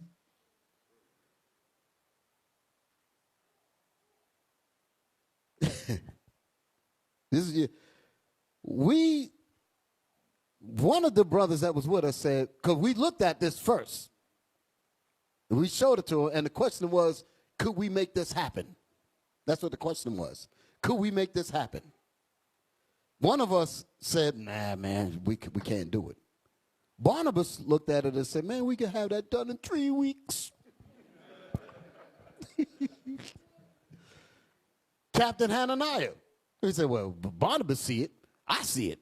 Captain Hananiah get down. Captain Hananiah get down. So I'm looking at brothers that's ready to get it in. And then I said, well, if we could do that, because, I mean, you know, we're looking at it. And I'm already looking at it from I said, there's no electric sockets in there. There's no lights. That's from the sunlight from the window. There's no power lines nowhere in there. When y'all will hear me use words like when I say that there was a subway tunnel or cave. How many of y'all heard me say that? This is what I was talking about. That's what the place looked like. Y'all ain't seen nothing. I'm going to just let the slides roll. But I'm using this to describe what we went into. And then we had to, this is where that term vision came in. When we went in there, this is what we saw with our eyes. But in order to get beyond this, you have to see what's not there. You have to see what is not apparent to your eyes. Faith is the substance of things hoped for, and that faith, which is the works of us uniting our talents together, that became the evidence of things not yet seen, which is what this turned into. Y'all all right? So as this was happening, we saw this, immediately the drawings had to start drawing out this and that. Barnabas had to come in with his tools and his skills, and we all working. We literally sat down and actually had, like, we took them folding tables, and each of group had their tables, and we had to draw out what we needed to do to get that place up to where we needed to. Can y'all dig it? All just because we was put against a wall, while at the same time, I was working in Manhattan.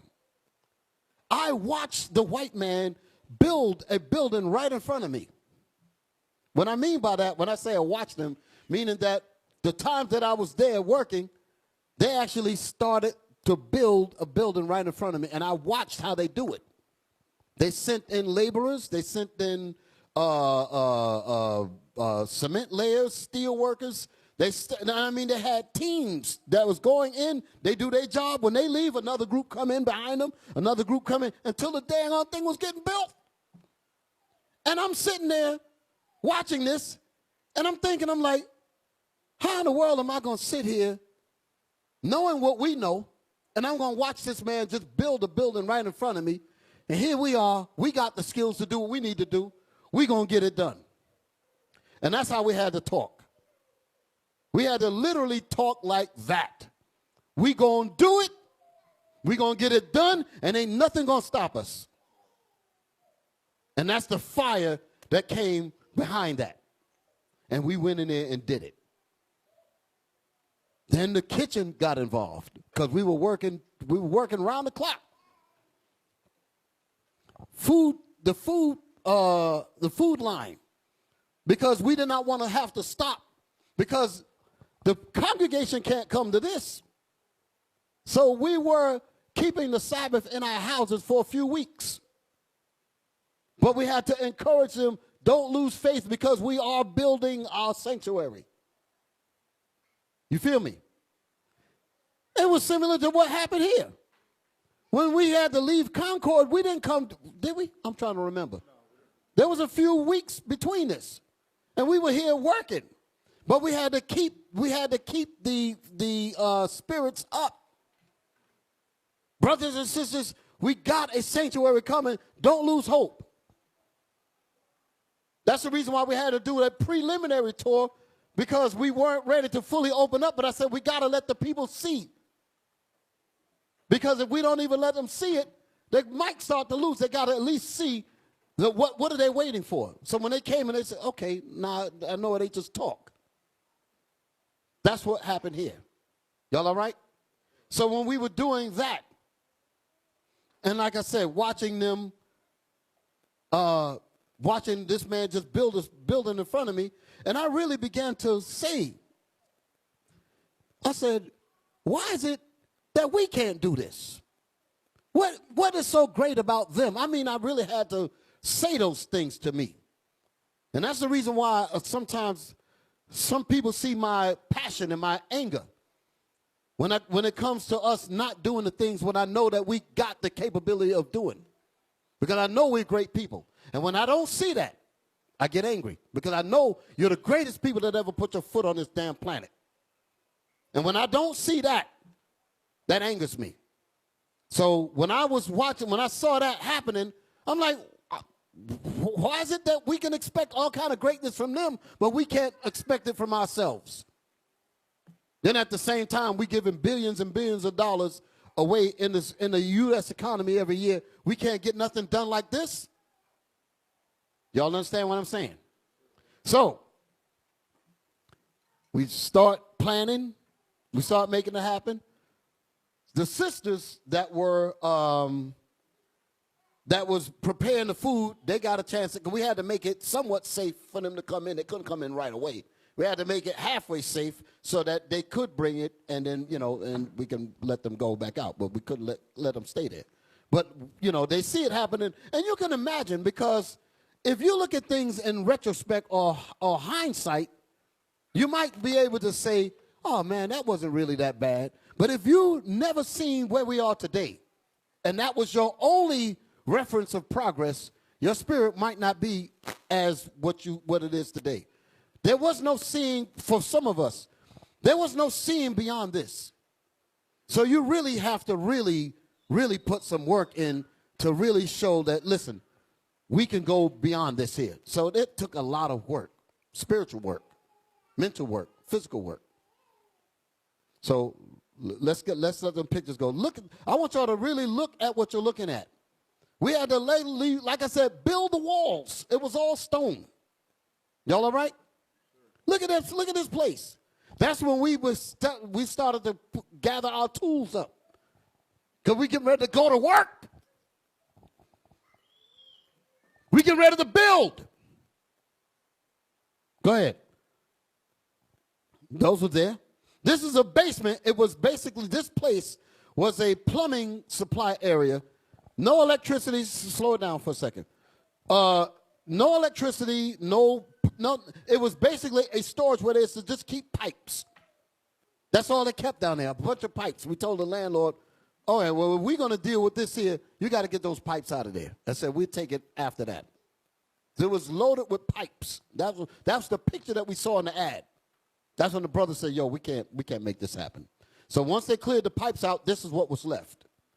And to show you how messed up the place was, the landlord gave us 3 months free with a contract of 5 years. 3 to 5 years. I think it was a 5-year contract. Understand how that works. You'll sign a contract, and I'm going to give you 3 months of free rent. But and that 4th month come, pay. You follow me? That's the contract that will have you locked in for 5 years. Y'all follow me? So, again, the pressure is on our back. We get ready to, the question is, do we sign a 5-year contract with this kind of place? The pressure, the stress. How would we get the people to support us with this? You really got to really do some spiritual work to really show that, listen, we are going somewhere. You got to really paint vision. You got to really give a real example of, listen, we ain't bull jiving. We're going to get this thing done. The people have to really see and believe that. And usually, when you see people believing like what people say about leaders, if you see leaders that are really serious and you see they really got some direction, it's easier for me to follow somebody like that. Because if they have so much faith in this thing and they're actually working every nuance of their spirit in it, it's bound to have some kind of return. So we got in here, so the guy gave us that as our option. 3 months. After that, pay, and I forget what the amount was. I don't remember. But as you know, New York ain't cheap. Y'all follow me? So we would have been on the hook. We were on the hook, basically, for 5 years. So the first 3 months, the money that we would have had to pay, we used that for construction materials. Had to buy basically everything. Wiring, switches, plugs, light fixtures, floor. We had to actually put a floor in there. Had to build a floor. You're going to see it. So go ahead. Run the pictures. So it's telling you what it was called. Ed Plumbing, Express Plumbing. That was the name of the place. Notice, look at this place. All that was left in there. Go ahead. Can y'all really see what y'all looking at? How discouraging would this be to brothers and sisters of little faith after that trauma that we just went through in 1088? Come on. Now we're starting to sweep up a little bit. Just look at that.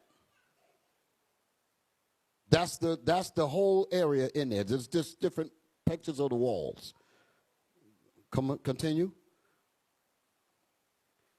So, come on. So we just moving through. Everybody's with me? So as you see, I took a lot of pictures. Captain Zephaniah was what we call the, sorry, you can slow down. Captain Zephaniah is what we call, it's a loose term we call him. We call him the documentarian. Meaning he documents our, what you call our milestones, so to speak, when we do things. And that's what I was pretty much doing here. I always like to take pictures because I'm already thinking beyond this. Understand my motive. I'm taking pictures and I don't know the future, meaning as actually seeing it. But I have faith that we're going to go well beyond this.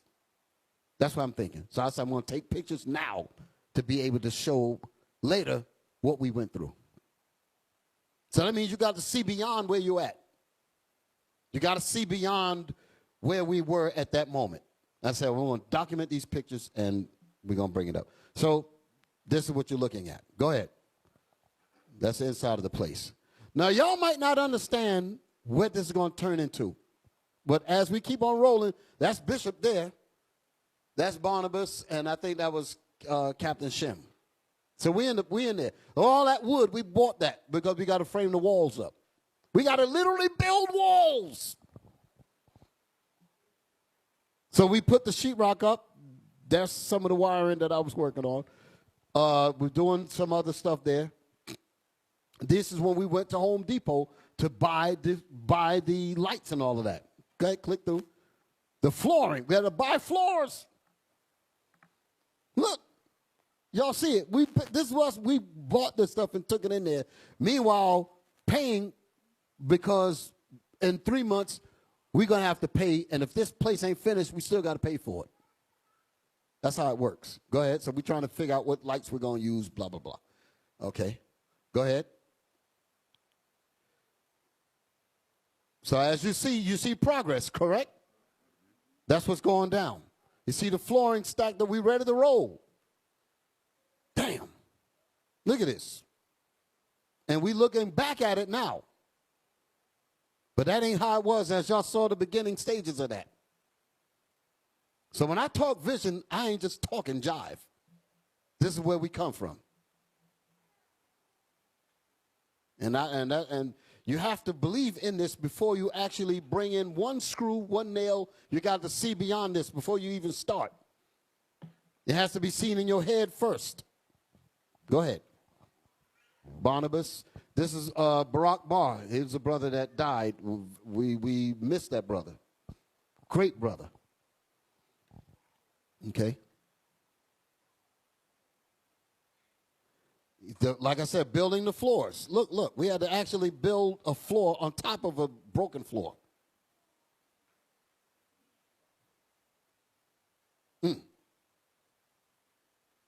And notice this. We're using work lights. There's the lights that you see is coming from work lights. Remember, there's no lights up there yet. We're using those plug-in lights on the pole. That's what we're using to light the place up. In the dark. We're working through the night. So this was for the outside to light up. They had a garage area. The garage area we later built, turned into the studio. Pause it for a second. I didn't bring those pictures. There's a video where we were doing it's on the 10th anniversary. There's like 5 discs, and we did the interviews with the deacons, the officers, and all that. Do y'all remember a section of that video where you saw the purple walls? Do y'all? You probably have to go back and look for it. That purple walls was the studio. That's what we had to build beside that. That was where we were record Deacon Asaph, Kings in the Building. Those videos were made in that part there. Okay, go ahead. That's Barnabas, and that's Micah Allah in New York. Go ahead. So as you see, the work is getting in there.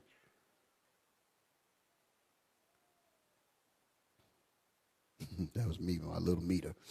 As you can see all the stuff on the floor, all that, we had to keep buying that stuff and doing the work. And you notice that we got plastic bags on the windows because we don't want people looking in. New York is thievery. They see that the place, if we ever left the place and they peek it in, they say, oh, they got flooring, they got tools, they got this, they busted in. They're taking it. Thank you. So we blacked the windows out because we know how it is. Here's New York. The bathrooms, we had to do that. Go ahead. Look at it. Look at what we went into. But keep on going. You say to yourself, damn. That's Captain Abiel doing some painting. And we were using every talent that came on the deal, we were bringing it in. So the walls are up, we painting the walls now. There's Captain Barnabas, he's painting, getting it in. You see the floor. Notice the floor is done. That's the subfloor. We didn't put the planks down yet, the wooden planks. Go ahead. That's Deacon Ithon. He getting it in. See the work lights? That's what I was talking about. That's what we use to light the place up. Go ahead. Notice, are y'all starting to notice how the place is coming together? Go ahead. We're still using those work lights. This is in a basement. This is incredible. They don't even look like the same basement. No, that's the same place. That's the same place. There was a leak that was coming from the apartment above us. That's what brothers was working on that. These are the light bulbs that we had to use to put the fixtures up. Now, this is the time when the light fixtures were starting to get put up into place. Okay. Bishop, y'all put that ceiling up as well? That we painted it. Those metal pieces were there, but we had to treat all of that. No, a lot of that we had to replace. A lot of it was missing. A lot of work, as you can see. Captain Shim with the flooring. Who is this? That's Barnabas again. Go ahead. Go ahead. This is Captain Hananiah and Barnabas. Those two always work together. Okay, so we're putting the flooring down. Are y'all seeing this?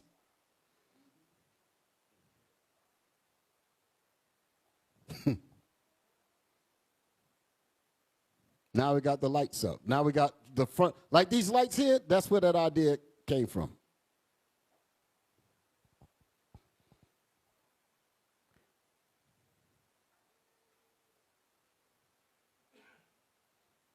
Tell your story after this. Just hold it. That's Captain Joel and Captain Hananiah. Look how tired those men look. Putting in that work, baby. Go ahead. Getting it in. Putting that flooring in. Still ain't put the lights up yet. This is still dealing with the work lights. Now the lights are being, I'm starting to get the lights going on. Come on. Just waiting to connect them up and all that. So those are the placements of it. Hold it. That's Deacon Joshua. What he was doing, he was using this material called to encapsulate pipes, because pipes have asbestos. So you had to encapsulate that so this doesn't break loose and all that other stuff. So that's what was happening there. That's why he's got that suit on. We were making sure that none of that got on us. So we had to encapsulate it before we let anybody in there, all that kind of stuff. So, okay. Yeah, as y'all can see, can y'all see the transformation? Look at it. That's me and Deacon. That's me and Captain Abiel. We're actually putting up the light fixtures there. There's Captain Barnabas again. Okay, there's more painting. There's brother, Soldier Barack Bar actually. He wanted to give us that facial. All praises. That's my brother. Okay, so as you can see, the work was rolling. Okay. We had to do that, had to paint that. That was a set of the piping that came from the second floor. We had to encapsulate all of that. Okay. So hold it, right there. You see the lights on. That's the actual lights that lit up the place. Okay. Now go ahead on.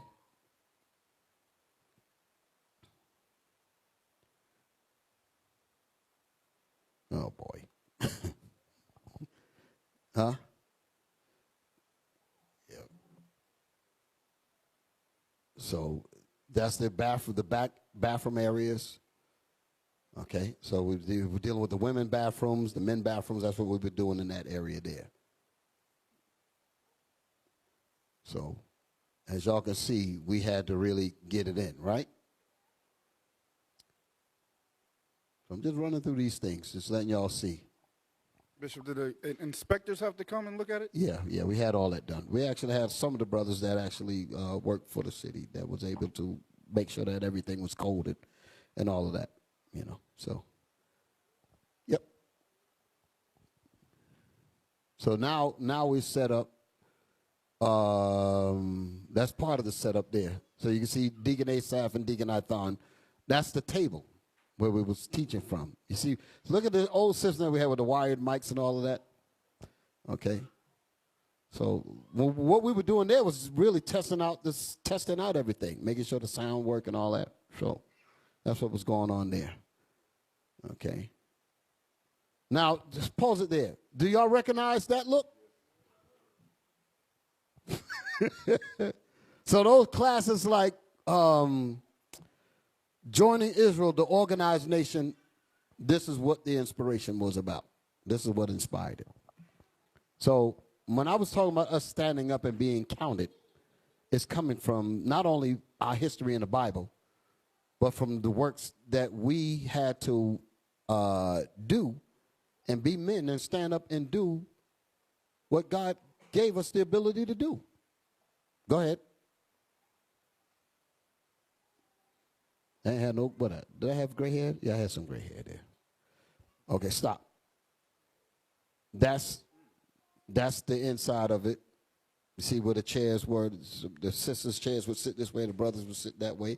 You had the TV in the corner and all that. Okay? And there you go. So I think that's the last picture. I think the other two are videos. Okay, you got that. Okay. So we still, as y'all can see, okay, that's it. You can come out of that. That's it. So all praise to the Lord. Give the Lord a hand.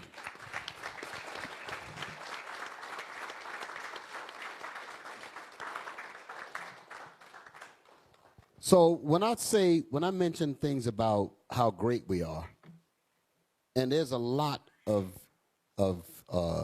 people that put their hands in this, men, women, children, everybody, was to make sure that that we got the school up and running. Brothers and sisters were very happy to be able to come in and the fellowship. You know, we even ran air conditioning in there later. You know, yeah, we ran air conditioning in there. You know, with the inverter system outside with the, you know, that. So we had to do that. And that's how it went.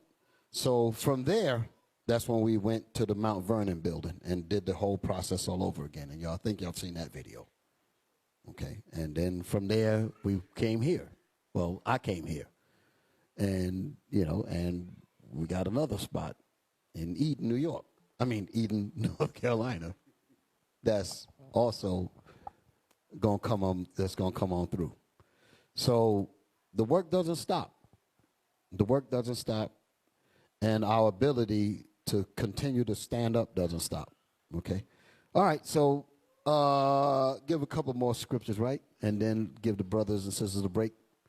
Y'all all right? Okay. Yeah, 14:22. 14:22 to 27. Wisdom of Solomon, chapter 14 and verse 22. Moreover, this was not enough for them. So this is a case. Now with what I just showed on the video is the great work that we did within our collection of righteous spirits. Everybody's with me. But while we're doing that, there's still evil on the outside of these walls. There's evil on the outside of this project that I just showed y'all. Y'all all right? So as we move to do these things, you got a lot of wickedness that don't want to see us come to the reality. And mind you, I forgot to mention this. The landlord was a lawyer in this place. You understand? He knew the law. He really thought that we were not going to get that place up and running. You feel me? He knew he had us locked. He came downstairs once the place was done. Because the neighbors, man, they hammering, they doing all kinds, so they complained to him. We worked on this thing for like 2 months. This thing took some time to get this done. So they were paying rent, but at the same time, we had to abide with noise ordinances, you know, all that kind of stuff. So at like 10 o'clock, we said, listen, we need the time to do it. You're trying to hold us to a thing. We got to get this work done. So he gave us a 10, you know, to like 10 o'clock. And, you know, after that, then. So we had to understand what we had to do. We had to organize how we did things. All of the heavy type of work, we had to do it during the morning hours, and that we had to leave the quiet stuff to work beyond that into the morning. So it's not to disturb them, because this is a 20. We have to keep this thing. We cannot afford to just leave and come back the next morning. That's time that we need. So a lot of organization came in to do this here. So when the guy came, so when it was all done, he comes down, because like I said, he did not expect that we would get the place up. Y'all saw that last picture? Go back to that last picture with the chairs. He came. Y'all already know. Is it possible for you to do an A/B comparison with that first picture and this? Can y'all do it? I'm asking my IT brothers. That first picture. Okay, just hang on. Yeah. We're going to work on it. What showed? Yeah, okay, you did it. This is what we took when we got there. This is when he said, you got 3 months, da-da-da-da-da-da-da, right? Everybody's with me. In his mind, I got him. Can you dig it? There ain't no way in the world they're going to be able to get this thing up. Now, remember the pressure now. Congregation been out. The landlord got crazy with the last place. The rent went up. We got all that on our back. We were forced, not like we were unwilling, but we were prompted, I guess I should say, to look inside our talents and see what we can do as an organized nation. That's when that term came up. That's on the back of our shirts. It came from this here. We had to look and say, you know what? We got no choice. We got to do it.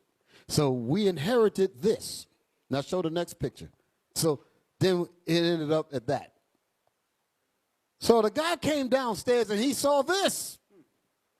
He didn't see none of the project. He didn't see the progress, the process. He didn't see any of that at all. His last memory was what that first picture was. Then he comes down and he sees this. Guess what the devil says? Nice color. He was hurt. He couldn't believe it. Because the deal was, he was saying, where's the white people? That's what he was saying. Oh, just you black people did this? That's what he was saying. He was blown away. I wish I would have took that picture. He was blown away. He said, ain't no way, boy.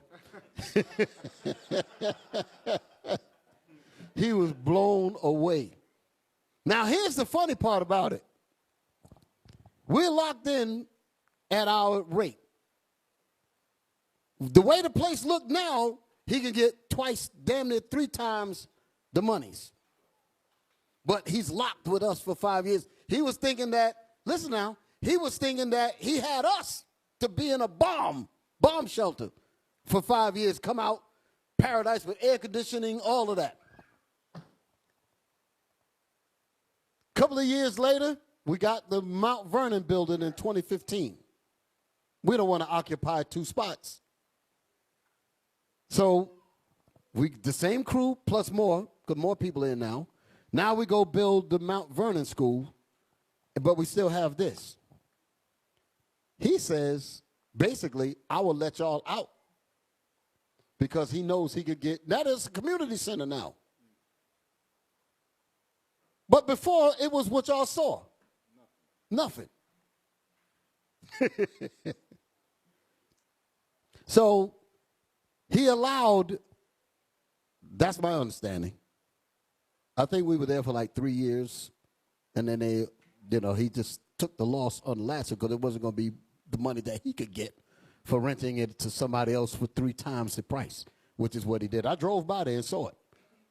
He got a whole nother setup going up in there. They're in there dancing and partying and all types of stuff going on in there right now. But that just goes to show we didn't need it. We were gone. The Lord had blessed us. We literally got our own building, blah, Mount Vernon. Y'all know the deal.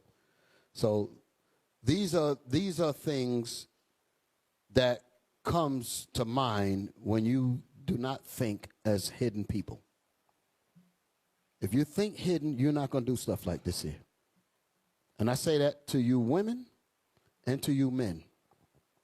Don't ever let anybody bring you to the level of like you're less and try to step on your greatness and your pride.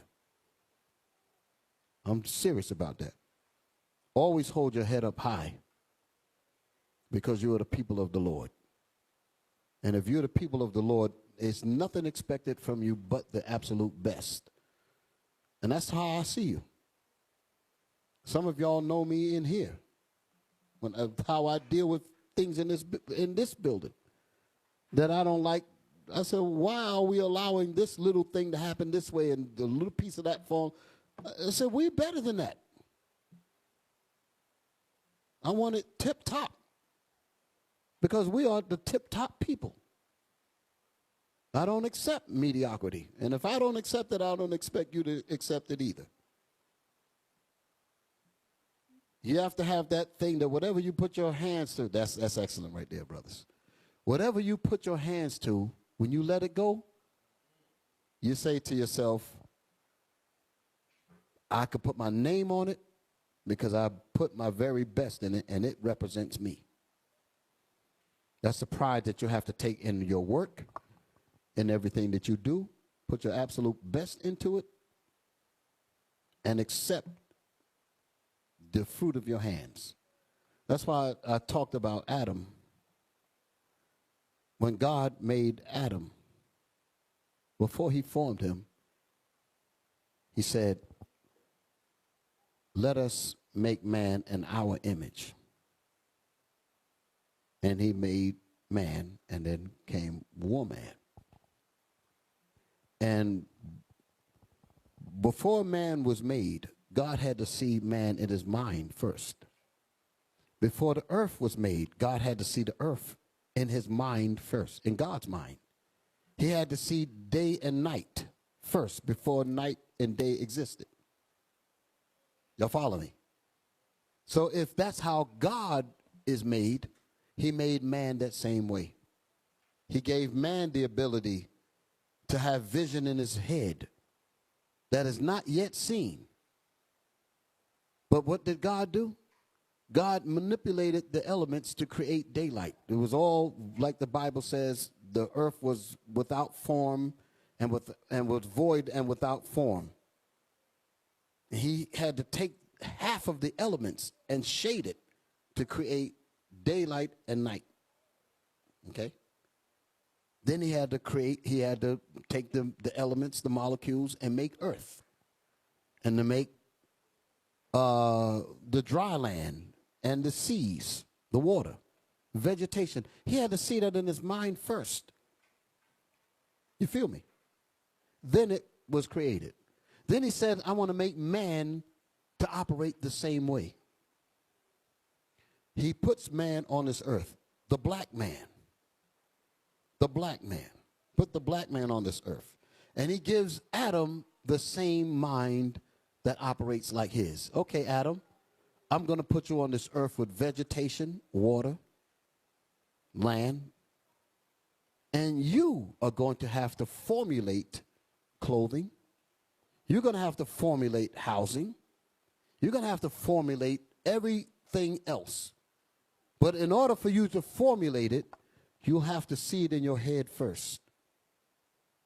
When he saw it in his head, then he had to train his hands to go out into the earth and draw the materials and fashion them to mimic what's in his head. That's vision. The chair that Adam would sit in did not exist before he put it in his head. The house that he had to live in to cover shame, like the scriptures say, did not exist before he had to put it in his head. He had to see it in his head first. Then he had to take his hands and manipulate the minerals in the earth to bring forth chair, to bring forth clothing, to bring forth the house to cover shame, to bring forth a vineyard. He had to see that in his head first. And if God can do that with Adam, and we're the children of Adam, why is it that we can't do that?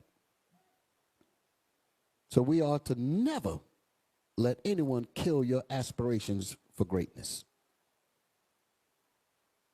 I'm almost 60 years old, and I've seen a lot of situations where people have allowed negative people to kill their spirit, to kill their ingenuity and their desire to be great. And I hate to see that. A people that is bubbling with talent, don't squander that talent. Christ gave you that talent for a reason. That's what I was going over last week about the pounds. He gave us the pounds. He said he gave one 10, he gave another one 5, and he gave another one 1. He said, aren't you going to use my talents that I gave you? And God gave us all talents. And that's what we had to do when that landlord got funky with us. We had to assess the talents within us and ask, what are we going to do with these talents? And if we had to communicate to find out who had what talents, and we traded the talents among each other. I ended up learning about stuff that they were doing that I didn't go to school for. Same thing with some of the others. We're trading, and we're able to get the work done. And that's just on a, construction level. That also happens to us in the spirit. Some of us are good teachers. Some of us are good speakers in the camps. Do great works with the children. Do great works with the Titus 2, the daughters of Sarah. These are different skills that each of y'all have. The young men outreach programs, stuff like that. These are good talents that y'all have. But everybody doesn't know every other body's talent. But if I'm communicating with these brothers, I can learn a little bit to be a little better because I'm learning from him. He can learn a little bit from what I know, and it makes him that's trading talents. Some brothers and sisters are good with exhorting brothers and sisters who are saddened, who are down in their spirit. You get one brother that don't really know how to exhort the brother when some adversity has happened to him or her. They don't really know how to really lift that spirit up. But then brother so-and-so come along, and sister so-and-so come along and talk to that same brother and able to lift that brother and that sister back up. And then me, as the one that don't know how to do that, I want to have a conversation with him so that I can learn a little bit of that talent. Now, we traded some talent. Now I know a little bit about how to exhort my brothers and my sisters. For the women. The women know how to do the same thing when they trade their talents among each other. This is the greatness of unity. This is the greatness of being in this congregation. And we pray to the Lord that he keep his spirit with us and keep moving in the right direction. So with that, I'm going to stop with this section of it, and I'm going to continue maybe in another 2 weeks. All praise to the Most High. Shalom.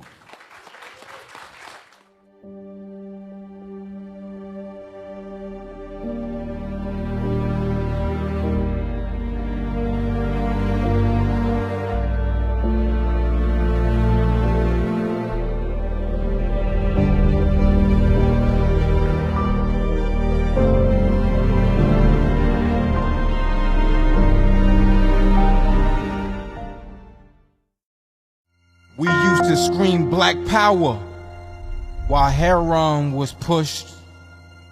But at the end of the day, nothing's in vain. IUIC has been given a vision. The tents of Judah has risen. Many has attempted the mission. Minor murmuring, omitting, and missing the mark. Just reading that he had the flame of fire in his eyes gave us the spark. We on Paul's mission. We out on the road, purple and gold, from Mexico, Cuba, Haiti, Ghana, Sierra Leone, 144,000 boots banging, concrete crackling. These are our men repented at heart. The scriptures is proof. IUIC, we deliver the truth.